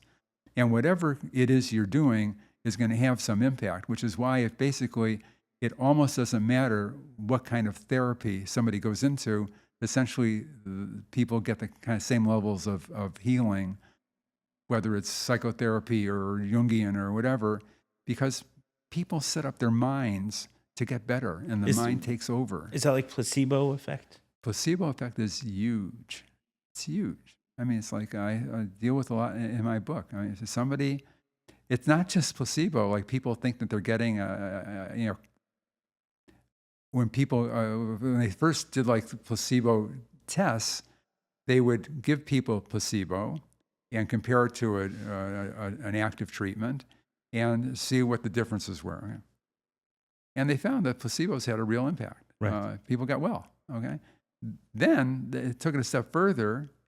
And you could tell somebody that what they're getting is not active. It's like it's a fake medicine. You can tell them you're getting a placebo, and they still got better. and sometimes they got better than the people who got drugs. I mean, it's like it's a fascinating thing. And there's been some studies. This guy Kopchak from Harvard about placebo medicine. And he talks about this. He said it's a whole fascinating area. And you feel like that's just someone setting an intention towards something, and it's going to have that outcome. I think that the mind has an extraordinary ability to heal itself. Extraordinary. And it's just a matter of allowing the mind to do that. Now, the thing with meditation... I saw a video of the Rebbe today where someone came by, and he was saying to the Rebbe, hey, the last time I met you, I had cancer. The doctors were concerned about it. You gave me a blessing, and the cancer's gone, but now I have an infection. Now I have an infection. Can you help me with that? And the Rebbe said something to the effect of, if you let go of one thing, why are you holding on to the next one? Which kind of felt like that to me. You can let it go if you choose. You're saying about the mind having a powerful impact. There's videos going around where somebody go to the Rebbe and say, all I want to do is be buried as a Jew. They always say, you're here. Ask me for a blessing for life. What are you getting buried for? You're alive. Ask for a bracha to live. So but the thing with meditation is it's I'm not quite sure how to segue this, because it's an important segue. There's a whole part of what happened with me with how I got into like essentially being a one-man crusade against Transcendental Meditation. Not because Transcendental Meditation was better than anything else, but because they used celebrity to get into public schools and to try to get into the military and because they can't survive on the initiations.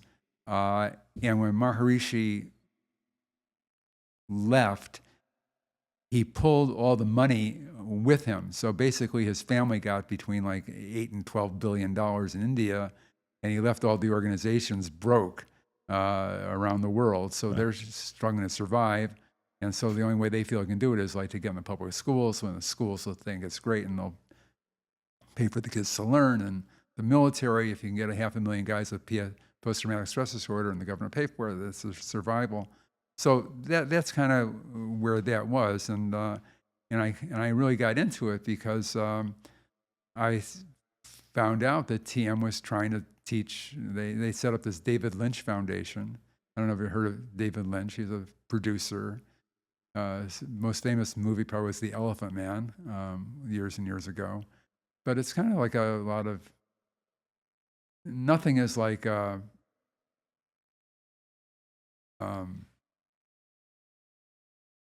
just kind of a lot of negativity, a lot of kind of stuff. But he's very popular. This you're talking about present day TM, not back then. Yeah, so they're trying to, and they get people. I mean, like Seinfeld does TM, Howard Stern, this George Stephanopoulos. They have these people coming on the pro, and I was like noticing this stuff, like because TM was very quiet from for a long period of time. You didn't hear anything about TM because Maharishi wasn't pushing teaching TM. He was pushing selling TM teachers on advanced techniques, like basically you're going to learn how to levitate, you're going to learn how to become invisible and have super strength and whatever. And people are paying fortunes of money to do this because it was all on the road to enlightenment, which is always elusive, but it was the next step. So it was, you learn these techniques and you pay like $13,000 in today's dollars. And then if that wasn't enough, there's Ayurveda medicine. So and Maharishi branded vitamins and Hindu yagyas, like prayer rituals that you pay thousands. I mean, Maharishi gems, architecture. So basically, there was not an emphasis on teaching TM. It was all basically draining money from devotees. So this one-man crusade against TM, which you're on now, started in 2015 after reading this. Yeah. But it doesn't sound like it's focused on like Jews or protecting Jews from it. It's just TM itself as an organization you feel is a problem. Well, I think what I realized from when they started getting more active publicly, I mean, they had TM people going on the Oprah Winfrey show, and she would go to the TM University and this is the most, like, the best thing since mother's milk, and they were getting massive amounts of publicity from this, So you're a problem for them? Pardon? I said you're a problem for them. I'm the Taliban. You're the worst. I'm the worst thing that ever happened to them. Yeah, I'm the Taliban. And I'm proud of it. It's like, if nothing else, that's the best title I ever had, was because that's how they identify me. I'm like, I am so persona non grata. That's like literally unbelievable, which is great. I'm happy with that. But what really... And why? Do you feel like it's a comeuppance for what they did to you? Do you feel like you're pushing the Rebbe's... It's because they lie. It's because because every time they would go on a show, there would be a line that was a scripted line. And of course, it's not a religion. Oh no, of course, there's nothing religious about it. You can practice and only make your religion deeper and whatever. And I knew that was a lie. I knew it was just not true. And then I had a friend of mine who the head of this TM organization, her brother was a hedge fund guy, and he got involved in TM. He flew the whole family out to the Hamptons, and this head of TM went and this friend of mine, we were having dinner together. She heard I was writing this book. She said, "Let me tell you my experience," and she said that it was my turn to learn, and I said, "Look, like I'm an Orthodox Jewish woman. Is there anything in this?" And the guy is Jewish. The head of the TM thing is a Jewish guy that would be against my beliefs or my practice. Or no, absolutely not.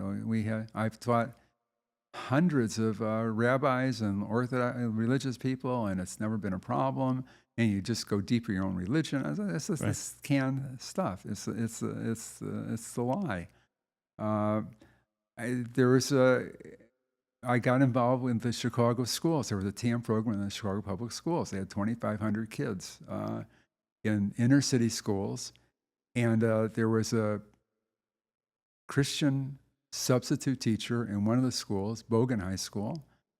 And she was interviewing, she saw what was going on because they had meditation twice a day, beginning of the day, end of the day. And she said, "What's going on here?" And she started talking to the kids. And she interviewed like 30, 40, 50 kids. And they told her about the initiation ceremony, that they didn't understand what it was. And this guy was making offerings to this man in a pitcher, and whatever. And they got this, they were told to kneel before the pitcher. And she went with a 14-year-old inner city school kid to a public meeting of the Chicago Board of Education. You had the entire Board of Education, you had the legal counsel, you had the head of school, and you had 50 or 60 people in the audience behind. And this woman made a 2-minute presentation about what was going on. And this 14-year-old kid described what happened to her and how she didn't know what it was, but one thing she knew, it went against the religion she learned in her home. That's what she knew. And the head of school, I have to give her credit, she said to the board, she turned to the board of education, and she said, when they brought this program in, I did due diligence on the program, and none of what she has said was disclosed to me. Would it be okay with you if I did a further investigation of this program? And she got the authorization to do it. What happened was she found out that this girl was right, that this initiation ceremony was a non-negotiable. And I saw a copy of a letter that she sent to all the principals that had the program. She said, "We are terminating this program immediately. Not that we didn't think it was a worthwhile program, but because there's this initiation ceremony that's a religious ceremony that goes against separation of church and state." Yeah. And we offered the David Lynch Foundation, which is the organization, the ability to continue the program. They just could not do the ceremony. And they refused. And as a result of that, we're shutting down the program. So the ceremony is it's an inviolable part of it that they walked away from a program that not only 2,500 kids, but the University of Chicago was involved through their urban crime center of a $2.2 million study of this program, walked away from the whole thing. Now, I thought it was done, and I thought I'm very happy, whatever. I get a call from a Christian law firm. Aryeh Siegel, yeah. You wrote this book about TM, yeah. I wrote a book called Transcendental Deception, the whole thing. So we want to start a lawsuit against them in Chicago schools. I said, the program's over. He said, yeah, but the kids who were in it, they were in it, and they're in the statute of limitations. We want to sue. Can you help us? I said, oh, can I ever? I can give you the whole landscape, everything you need. So then I became like their expert witness. Became their expert witness. I wrote expert witness statement. And there were three kids who were like the plaintiffs. And this group, now it's a Christian law firm. They had a total of 3 lawyers. Probably one of them was part-time. And they had like another part-time person who was like a research assistant. And whenever there was a big decision or something needed to be done, he would call me up and he'd say, "Aryeh?" I said, yeah, John. What are you doing now? I said, whatever. "Aryeh, we have to pray." I said, "Okay, John, what are we praying about?" He said,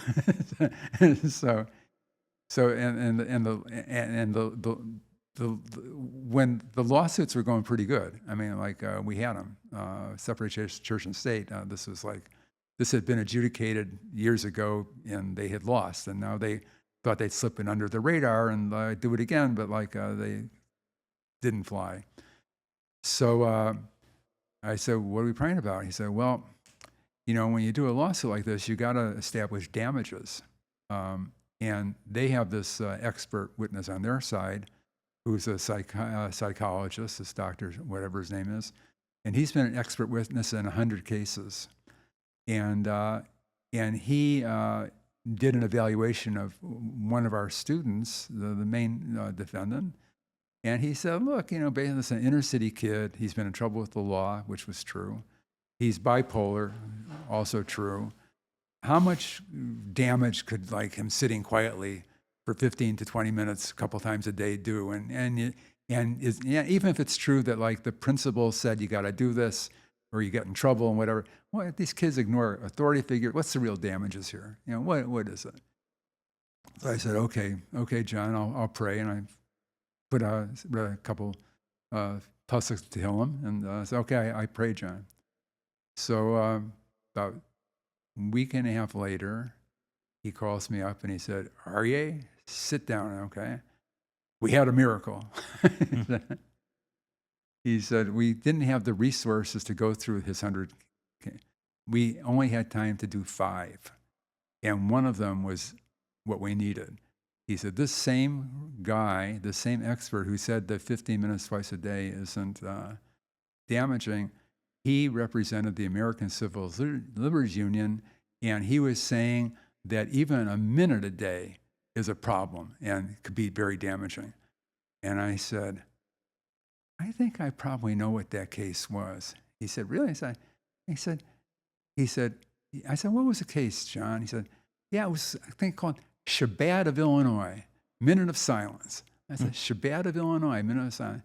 And I said, I knew that case. In 2009, Illinois had the program, American Civil Liberties sued and won. For the moment of silence. Moment of silence, sued and won. 2013, it was appealed, and Shabbat of Illinois won the case. And this guy was the expert witness for the American Civil Liberties Union, saying how damaging a 1 minute could be. And he was totally sandbagged. So that was the miracle. Second miracle was, and that kid got that was a settlement. So I don't know what that guy got. Confidential settlement, yeah. But the second case was a judgment, and this young woman, she got $150,000. Then this John Mack, this little law firm, said, "We're going to try to get this certified as a class action." Now, that's a big deal to certify a case of class action. But this one case, this kid, the third kid, was special. She was a 16-year-old Muslim girl who was a basketball player. And Bowen High School had the best basketball team in the city of Chicago. And she wanted to play on that team. And so her family moved to be in that school district. She got on the team, and they told her she couldn't play unless she did TM. She would not be able to play. She had to do this. And because they also wanted influencers, and she was, right. Okay. And she went through the ceremony, but she refused to bow. And she said, "I can't," she said, my knee is bad, I can't bow. She said, "These people want me to bow to these Hindu guys, but I can't bow to my God 5 times a day in the school. What's going on there?" what happened there was once they started dealing with those issues, it became not just damages it became like punitive damages because it's civil rights violations, punitive damage, then it becomes real money. So then he started pushing to have this be certified as a class action lawsuit. And it was certified as a class action. When was it certified? April 19th, 2024, a few months ago, right? April 19th, 2024 was Yud Nisan, Rebbe's birthday. So the Rebbe's been part of this all the way along. And they just settled it. Their final paper is being settled now. They didn't want to continue it. They settled it for about $2.6 million. Beyond the settlement, there's been probably $2 million in legal fees that they've expended. I was deposed for 7.5 hours by 5 lawyers, 5 of them from on retainer from the University of Chicago, top white stocking law firm, plus other attorneys. The woman who started the whole thing, the substitute teacher, her deposition was 15.5 hours over 2 days, and there were like 9 opposing lawyers grilling her. So without going into too many more of these details, you feel like this deals like a death blow to TM in the U.S.? Well, it certainly clipped their wings of trying to teach TM to 1 million public school students. So because and so they were on a acceleration path because if Chicago was successful, at that time the new superintendent of the New York schools was a TM person and wanted to implement it broadly there. In fact, it was going to be such a big program in New York that what's her name, Katie Couric, she was a TV. Yeah. She announced it in the Hamptons at a meeting of the David Lynch Foundation. There's going to be a massive expansion of the TM program in New York, and the Chicago Urban Crime Lab was going to do an $8.2 million study of that program in New York. Okay, all dead, completely, never went anywhere. So bring it out full circle, because I have 2 questions for you based on this. Number 1 is meditation mindfulness meditation as it compares to TM, meaning. So I'll ask the question the same way I did before. A lot of what seems to be inspiring you is the Rebbe's push to have kosher meditation, right? Distinct from Jewish meditation, kosher meditation that's kosher for mental health purposes, right? But there very much seems to be a lot of that out there today, unless you tell me otherwise, such as mindfulness and many other. There's many kinds of meditations, many. And your thoughts on those specifically? That's what I'm asking. Well, I think for the most part, the Hindu-y ones are sort of like passé. There are offshoots of TM. There are people, but nobody is pushing to become established in the military and the veterans. A lot of them are telling you to follow your breath or things like that. Right. So for the most part, you just have to be mindful of what you're getting into. You have to be aware. So there's kind of deception in everything, and or innocent deception. I'll give you an example. I had gone to a bunch of conferences while I was writing the book at this Benson Henry Center for Mind-Body Medicine at Harvard. We were 3-day conferences, different courses that they had. I wanted to really understand what was going on. And at one of the lectures I went to, they talked about this Wim Hof guy, okay, ice baths and breathing, okay? Yeah. So I thought, okay, that sounds good. I'll give that a crack. So I did the first course, listening to the tapes, and I was doing pretty good. I was able to hold my breath for 4 minutes. Oh, nice. Yeah, it was pretty good for an old guy. I didn't do the ice bath. First round? Huh? What? He does it 3 rounds, right? Yeah. Well, first round, I ended up with holding for 4 minutes. Okay, right. Okay, so I'm ready for the next set of tapes. Okay, so it's kind of the same structure, whatever. But while I'm holding my breath, he starts like whispering this Hindu stuff, like Wim Hof does? yeah. He's whispering this Hindu stuff in my ear about these different gurus and whatever. And I'm saying, what is this? First, why is this even necessary? But there it is. It's like it's there. You know, it's like and then What like kind of stuff? Can you give an example? Because I stopped listening to it as soon as I just turned it off. yeah. All right, let me get a little water here. Hope I don't break this glass.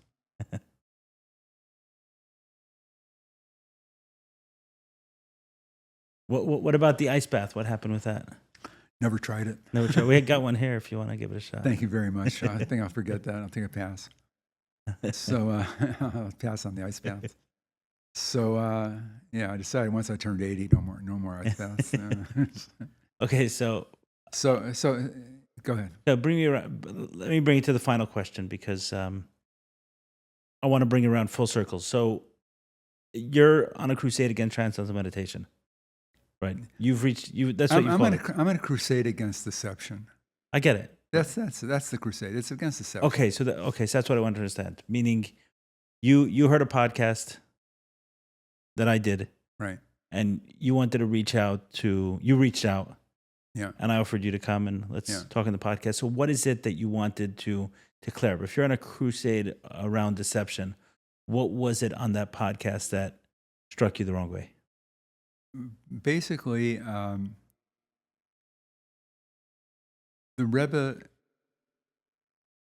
invested a lot of his energy into meditation to deal with stress.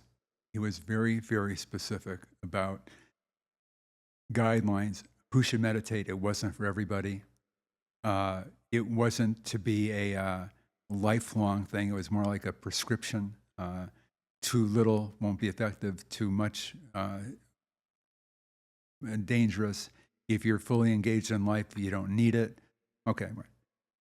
But everything was about meditation and dealing with stress. What your guy did was he conflated what the Rebbe was talking about for meditation with yoga, as if the Rebbe gave a heter for yoga. And I have looked at every letter that the Rebbe wrote about meditation and yoga, and the only time he mentioned yoga was as Avodah Zorah. And the other thing about when the Rebbe deals with meditation, he is so crystal clear that the meditation that he's dealing with to address stress can't even have what he termed a whisper of Avodah Zorah, a whisper. And because of my background, there's a Rabbi Avram Bergstein who was involved with Machon Shmuel, which did a lot of, it still does, as part of the Sammy Rohr Foundation. And they do a lot of intellectual work on different areas in terms of that are current in terms of Jewish law. And they did one on yoga. And he asked me if I would consult on it. And I did. And I learned a lot, in much more depth than I ever knew before. I mean, when I did yoga, I did a lot of yoga, but I wasn't like into like the names of the postures. I was doing it because when you meditated as much as I was meditating, you had to do something to relieve that energy. I had to like get rid of it somehow. So yoga was the. What do you mean that energy? When you meditate, at least when I did, there's just a very energizing, and you got to dissipate it. A lot of stress comes out. A lot of stress comes out because you're resting so deeply that stuff comes out. So you got to get rid of it. And one of the ways of dealing with it is massage, another way is yoga, whatever. So, but I wasn't into it as a yoga. I was just basically into it as like exercise. Exercise, exactly. And do you see an issue with that? The exercise, no, not at all. So what was it on? Because mostly what Adi spoke about was not even yoga poses, like his own Kabbalah yoga, doing an aleph, a beis, a gimel with the poses. So, Seemed like all okay, exercise. so part of it is the person who probably does the most work in this area is Yitzhak Ginsburg, Gan and I Institute in Israel. He talks a lot about this, and he says that like because people pull out areas of something that are problematic, doesn't mean that's what's left is kosher.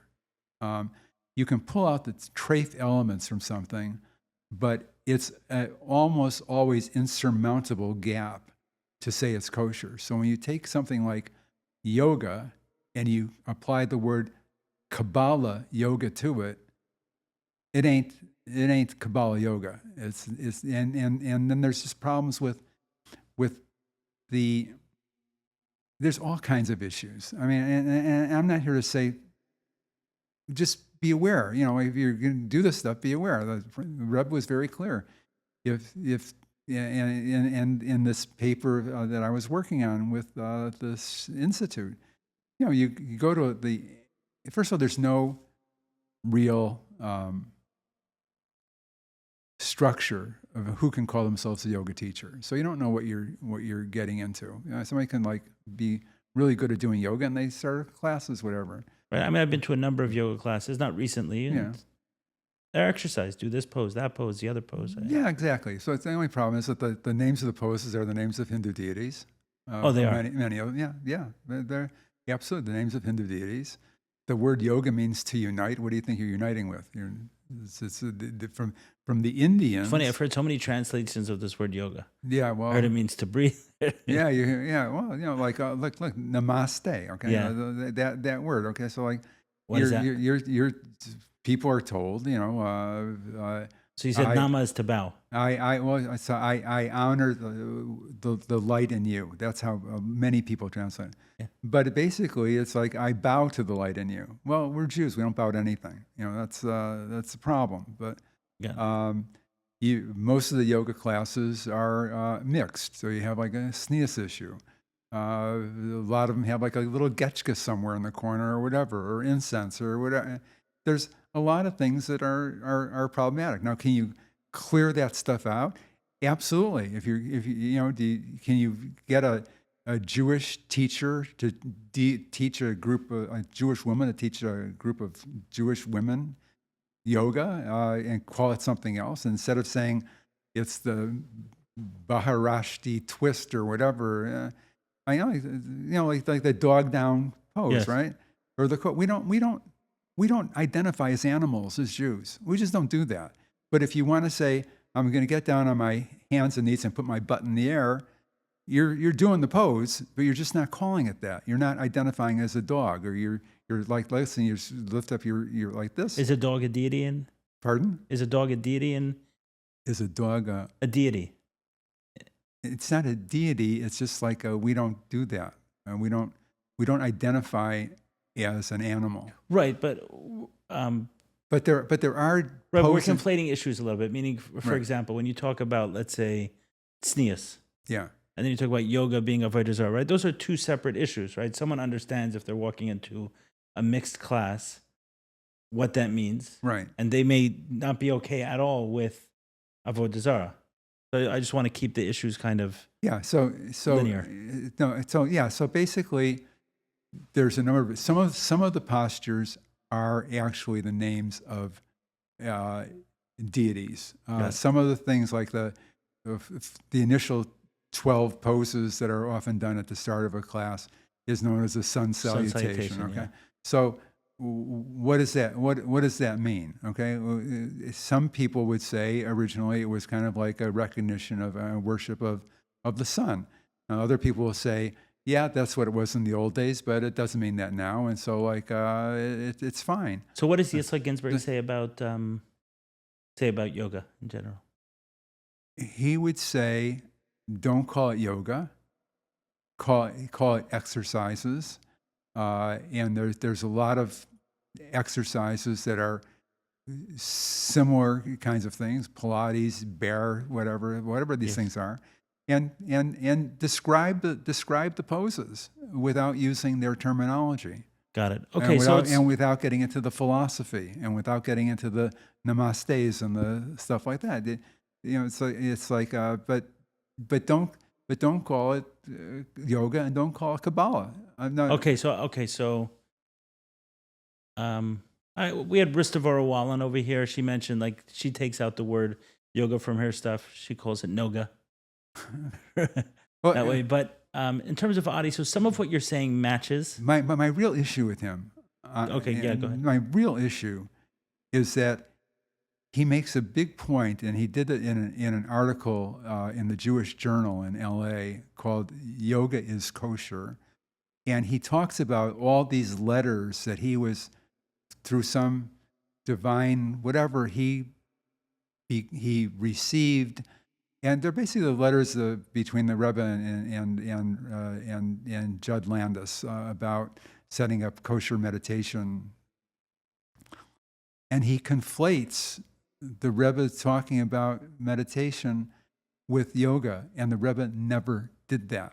And he's making the case that the Rebbe gave a heter to yoga, and the Rebbe never did that. I got it. Okay, so you felt like he misrepresented that position. Absolutely. Because a lot of what you are saying, he did speak about, meaning the importance of removing out the any of the avodah zarah elements, or importance of removing any of the intentions or the prayers. He didn't mention this point that you're saying that some of the poses are like the pose names are deities, but he did talk about the importance of stripping out the avodah zarah elements. What you really feel is that he misrepresented the Rebbe's position. Yeah, there was. I'm just saying, there's never a heter, and look, the reality is, if this guy, because he is doing yoga positions according to the Aleph base, which I think would be fantastic. But I watched some of his classes, and some of them are very just mixed. Whoever's there is mixed classes, fine. But then he did one with the Aleph-based postures, so he's doing it. But then his wife is there also doing the same postures together. So it's this kind of, there's not the separation. If this guy would like do a set of like yoga postures like Aleph-based for men, and have his wife do it for women, and don't call it yoga, call it whatever, I think it'd be fantastic. I think he could have a tremendous positive influence. But I think what he's doing now is not correct. So that was my issue. That's why I wanted Okay, right. The tznius issue, the reason why I'm separating is because that's kind of obvious to everyone. Those who want it, some are careful in certain ways about it, some are not, meaning it's very clear. What happens, like the Transcendental Meditation that you're talking about, is that great deception where you said you yourself didn't even know you're giving people mantras that are Hindu deities. Yeah, learned it later. Yeah, right. Exactly. And Ruth for a while mentioned that as well, that she her chant, only to find out years later after she's using this chant. There's a extraordinary book by this woman named Shelley Denby. It's called Dancing with Yoga or something like that. But it's her personal journey from being a yoga teacher to becoming frum. And a lot of things we're talking about, like the namaste. She had a yoga teacher come in. They were chanting mantras, and she found out what the translation was, and it was like just all this Hindu worship stuff, which she had no idea about, right. Because she said I had to wonder how many times have I chanted these things, just thinking, wow, that's part of and I had no idea what it was, and part of and that's a lot of what you're encouraging people is understand what you're doing and where it comes from, and I think one of the most impactful points you made is that, at least for me, I'm sure others listening will may pick on something else, but the fact that when given the opportunity to choose meditation without the ceremony, they said, no, we don't want any part of it. We want that ceremony in there. Inviolable. But then they deny what it is, that it's right. Just, you're just witnessing it, and they know it's not. They know it's a Hindu worship ceremony. That's the part that is really. But see, there's a concept called code switching, which is very interesting. It's when mindfulness people. Okay, now if you want to become a mindfulness teacher, the whole John Kabat-Zinn, Yes. and which is supposed to be like the secular version of mindfulness, people understand is Buddhism. If you want mindful, Yeah. There's often heavy Buddhist ideas and teachers. Yes. All right, but the MBSR is like the secular. We're talking now about MBSR, mindfulness-based stress release. Yeah, sorry. Okay. You get into the alphabet soup of this stuff. So that's supposed to be the secular version, but the reality is it's not. When you want to become a mindfulness-based stress release teacher, you have to. It's a very structured course. It's taught at one of the Ivies. Brown. I think it's Brown. So the major teaching there, and to become at some point during your training, you have to spend 2 or 3 weeks at a Buddhist retreat, and you have to study and know Buddhist scripture, whatever that is.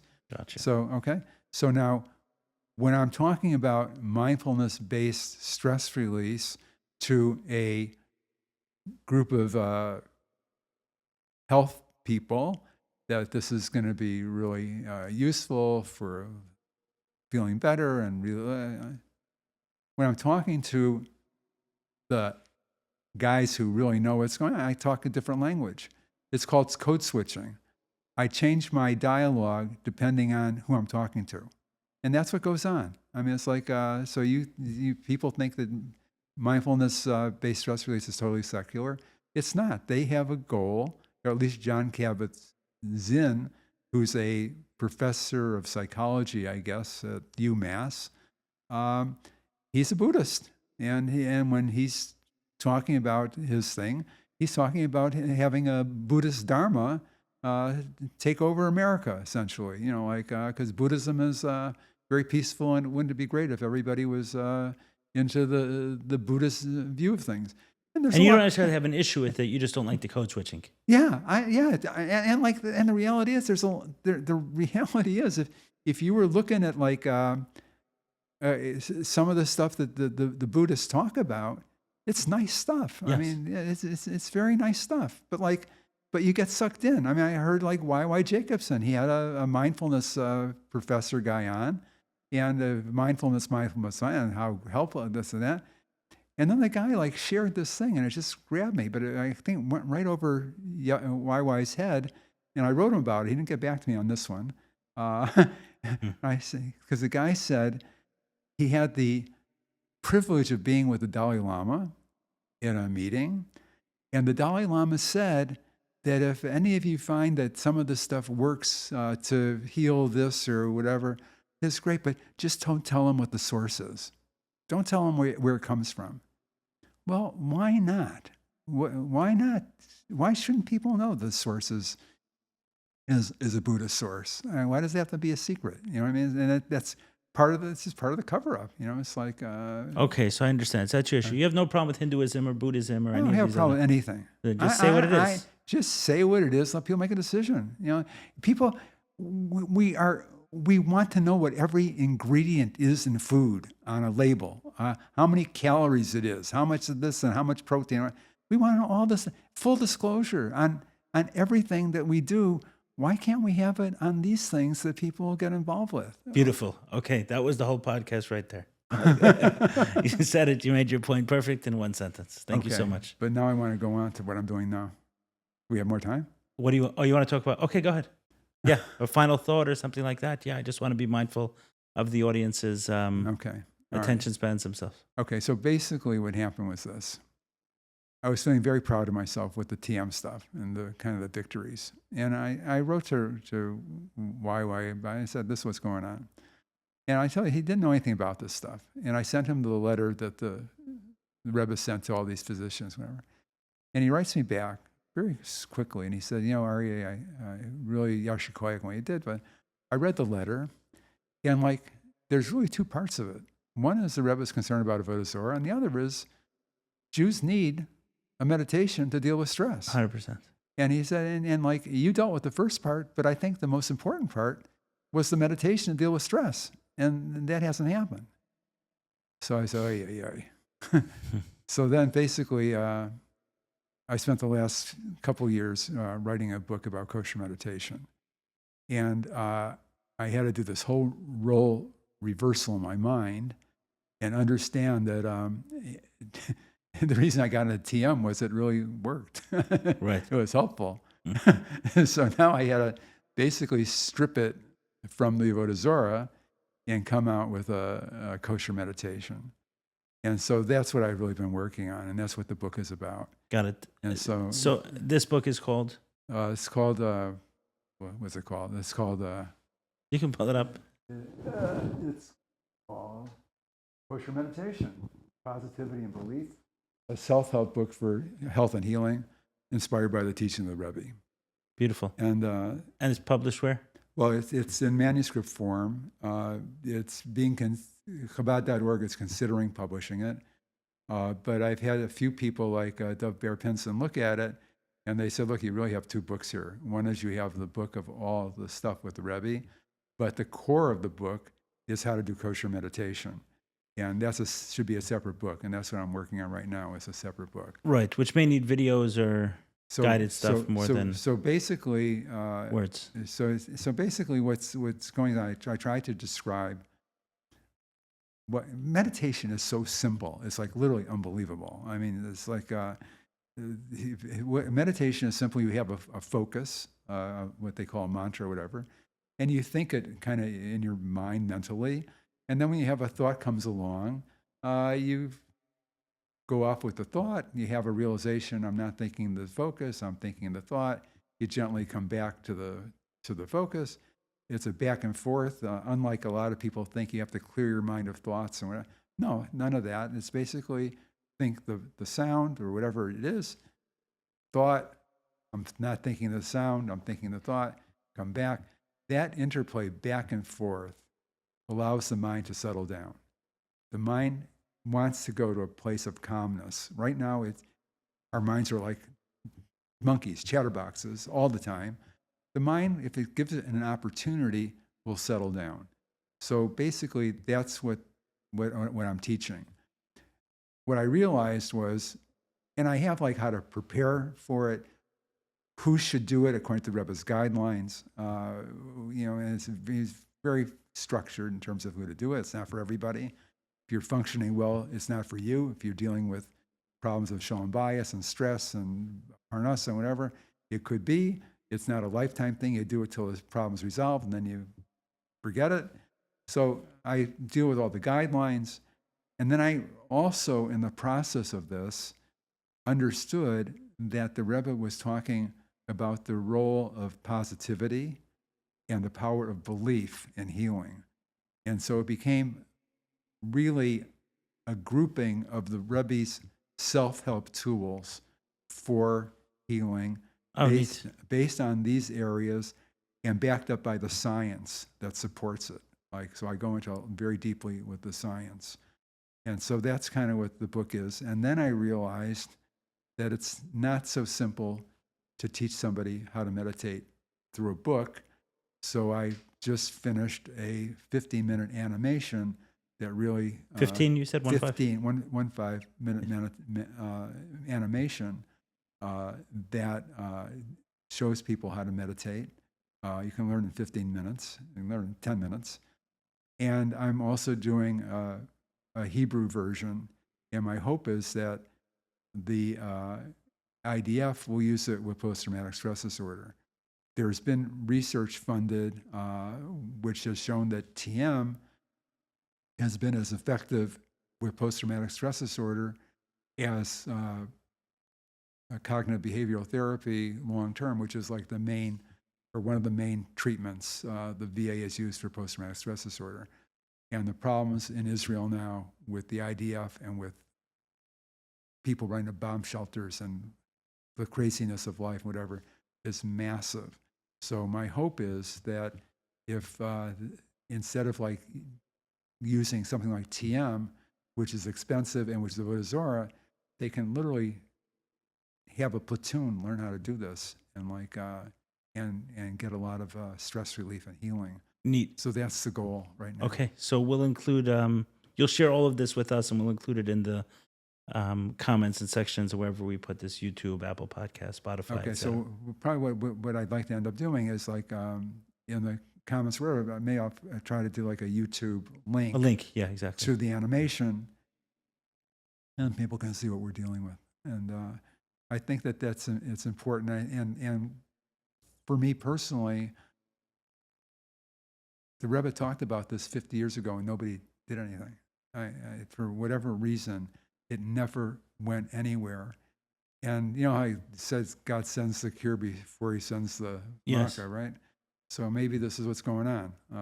The Rebbe was talking about meditation to deal with stress 50 years ago, and now we're just in the Over our head midst with of it. stress. We're just overwhelmed. I mean, it's like we're overwhelmed. I came here from California yesterday, and my whole area is On fire, literally. Yeah. So like everybody's dealing with stress, massive anti-Semitism, the college campuses, like it's all over the place. It's crazy. So if Hopefully we this can help. do this, I have a question for you. So you're 80 years old now. 80, yeah. You have an incredible amount of energy. Seems like you'll keep going in terms of this, but also you're like taking on new initiatives and new things. Like you have this very youthful energy to you. How much did meditation, do you think, how much did meditation and the fact that over the years you've done this much meditation contribute to your vigor today? I think it's been impactful. If you look at what meditation does, okay, if we can 3 more minutes, I think it's important. Take as long as you need, yeah. Okay. Well, I want you to feel like you got your points home, but I also want to be mindful of okay. So an audience which could. All right. So basically, An audience which hasn't meditated that much. or you don't know. I don't know. All right. So we're overwhelmed with stress, right? When we're overwhelmed with stress, the body goes into what's commonly called the fight or flight response. Mhm. It's discovered by Walter Cannon at Harvard 112 years ago, and working with animals like they got. Well, it's a natural defense to deal with danger. Okay, like you come across a dangerous situation, and your body automatically gets you prepared to deal with the situation. Your breath rate goes up, your heart goes, your blood pressure, you got lactic acid flowing, your adrenaline starts flowing. All of it is to deal with the situation. Whether you're going to fight or stand your ground or run away, this is what you're going to do. And it was a survival mechanism built into our body, okay? In our world, it gets triggered all the time. It gets triggered in a traffic jam, a fight with your wife. It's triggered all the time. You go into Instagram or Facebook or social media. Oh, they're trying to trigger it. And it's a 24-hour news cycle. Trying to trigger it. Before they get paid to trigger it. Now somebody sneezes and whatever, it's impactful. It's like, so it's all, and because it's constantly triggered, it weakens the body, and like the body can't handle it. This constant triggering, and the body breaks down its weakest point. So people end up having like ulcers or ulcerative colitis or heart issues or whatever the things are where the body's weakest. That's where it breaks down. Okay. In the early 70s, Herbert Benson, who was a new psychiatrist at Harvard, researched. He started studying how to deal with blood pressure, and he was approached by some people who were doing TM, and a guy was doing studies of TM as part of his PhD thesis at University of California in Irvine.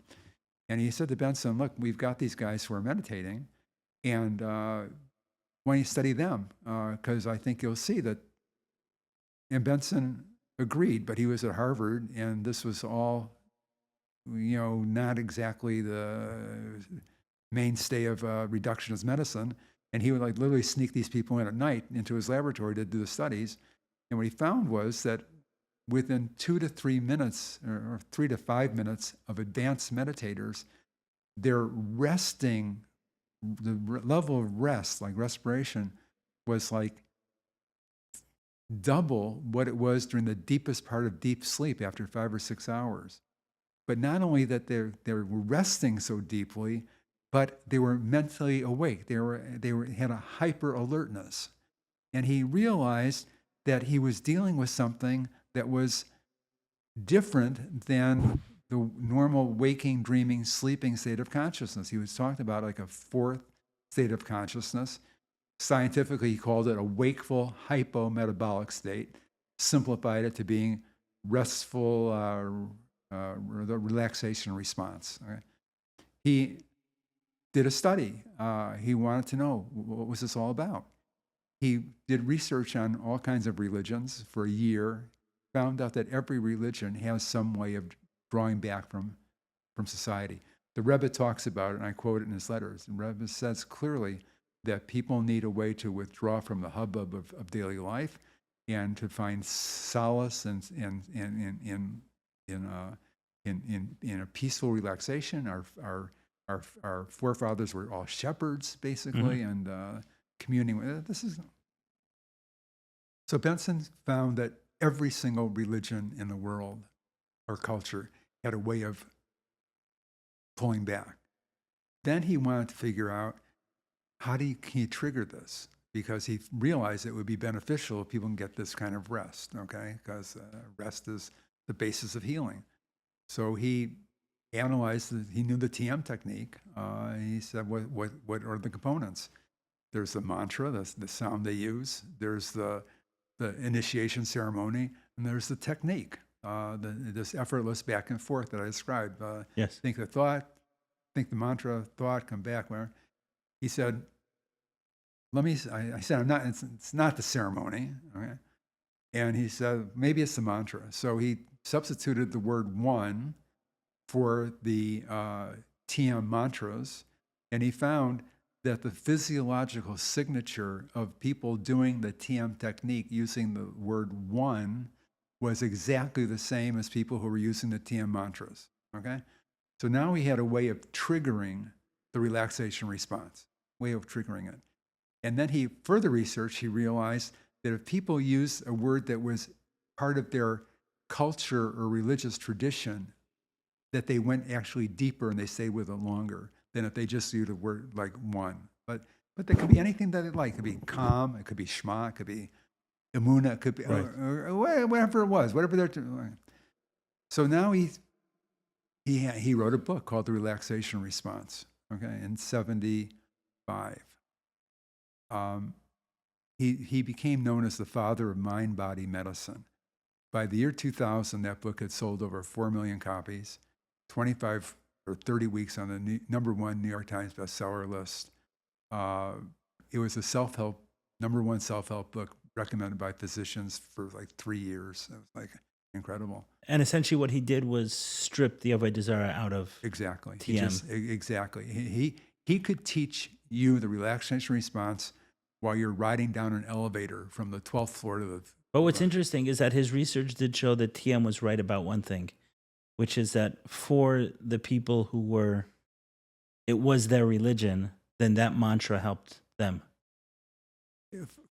If you weren't born in India... That's what I'm saying, meaning that for someone else...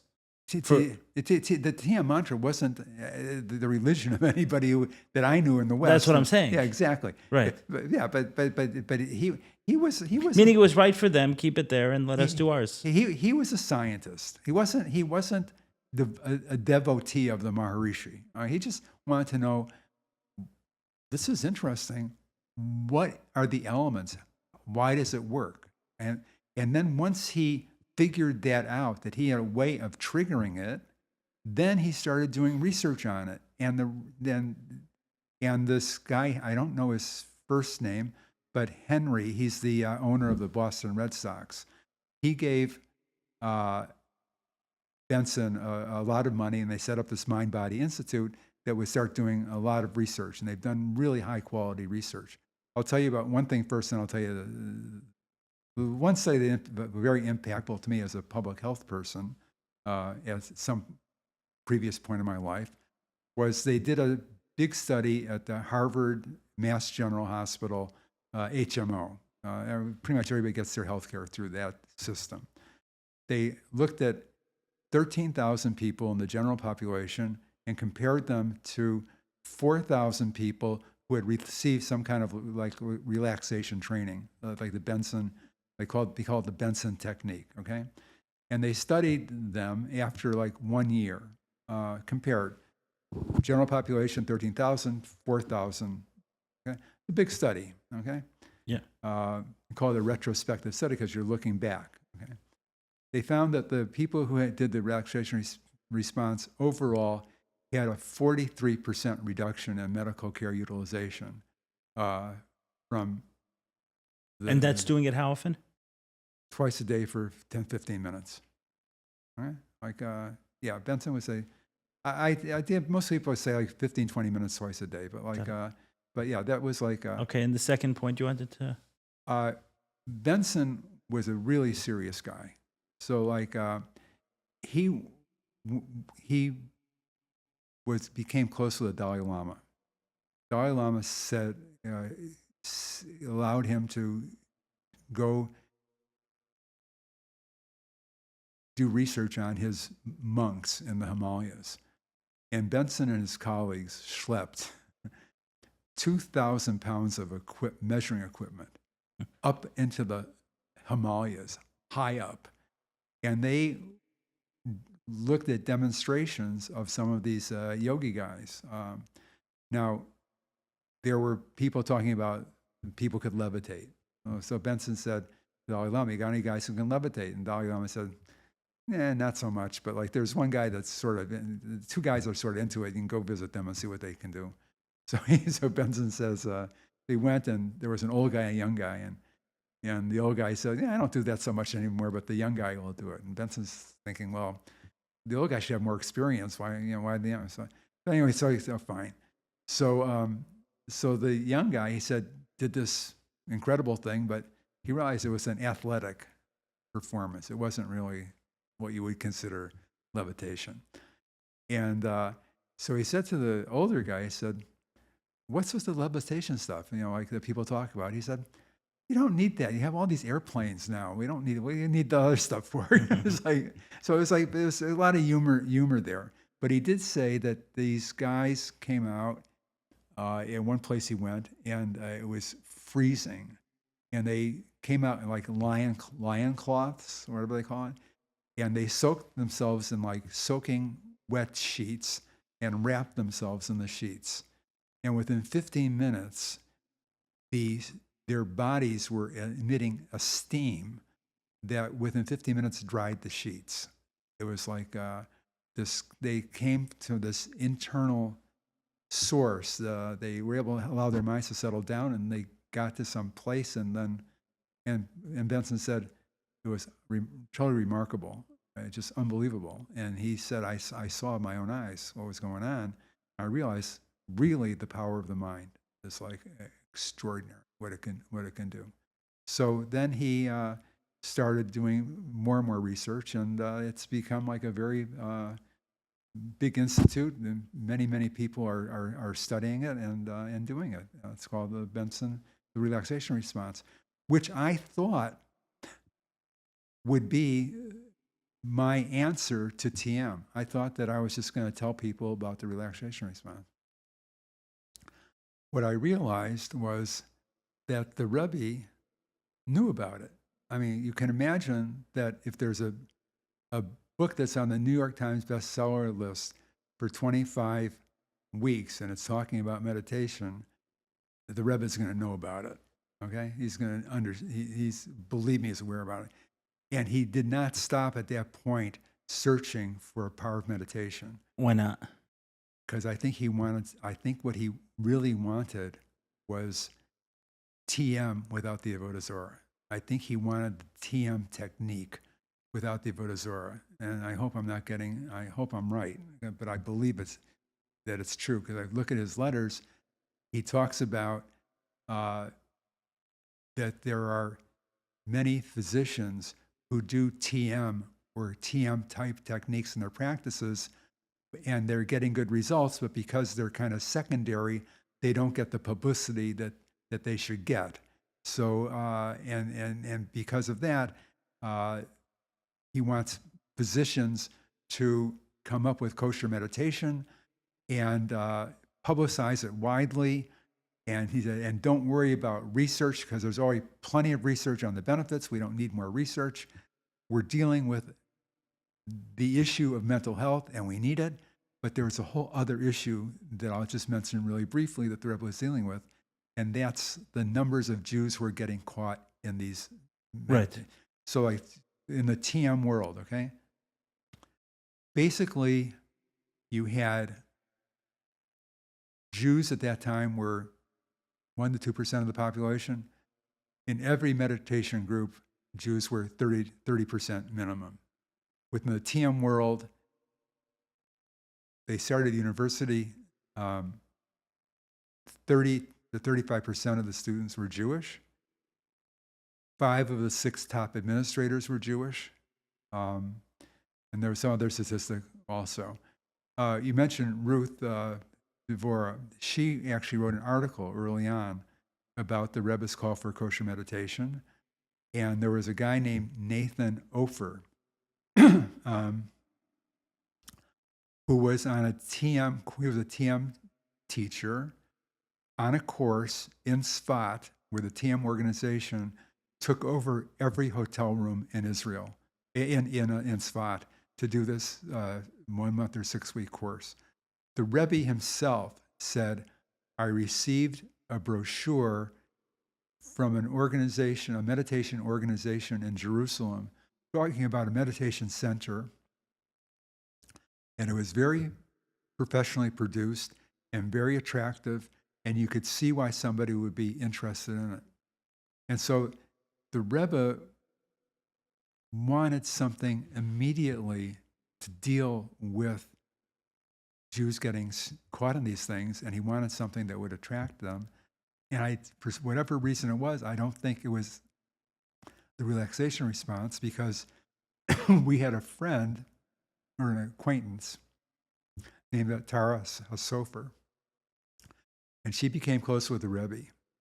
Her husband was a mathematician, and they lived in Tasmania. And there's a whole story about her and how she became connected. Kind of one of the miracle stories. And and she was very interested in meditation. And she and her husband were in Yechidus with the Rebbe. And he was had a sabbatical, and he had a choice to go to one place or to Indonesia. And the Rebbe said, to Malaysia. And the Rebbe said, go to Malaysia. And he said to Atara, he said, you're interested in this meditation stuff? While your husband's doing this, search for a power of meditation. Look for a power of meditation that could be used to. And so clearly, if Benson's stuff was already available in 75, and the Rebbe was still looking in 1980, Benson's wasn't his thing. So, you know what's interesting, what you're saying, and we'll end with this, is that what a lot of people say, what you'll hear often people say is, you don't have to go to these other places, right? You don't have to go to whatever it is, right? Other therapies, other modalities. It's all in Chassidus, right? They'll say that. But the Rebbe wasn't saying that. The Rebbe was acknowledging that there is some information that's out there. We just have to bring it in a clean way. But he didn't say, when it comes to mental health, just go to Tanya. He said, no, let's look at these techniques that are out there that are helpful. Unlike any other religious leader at the time, the Rebbe was nuanced. He said, this is this, and this is this. And and people are having issues with mental health. They need to be able to access a way to deal with it in a proper way. He didn't dismiss it. Right. It's just like that. That was like that was like, somehow we have that expectation, but it wasn't normal.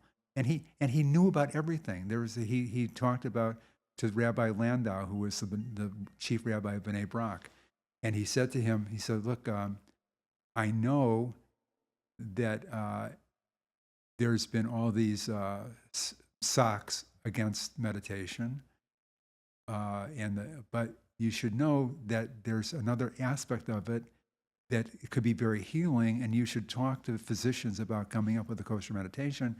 And he said, and I know that you are particularly interested in it because I know that when you were in Rostov, you were looking into the theosophy of this Hindu offshoot called theosophy by this woman, whatever. So the Rebbe was aware of Rabbi Landau having been in Rostov studying the stuff, and said, you're somebody who could be receptive to this. Do it for the Jews. Like, come up. So Good. he was on it. He understood it.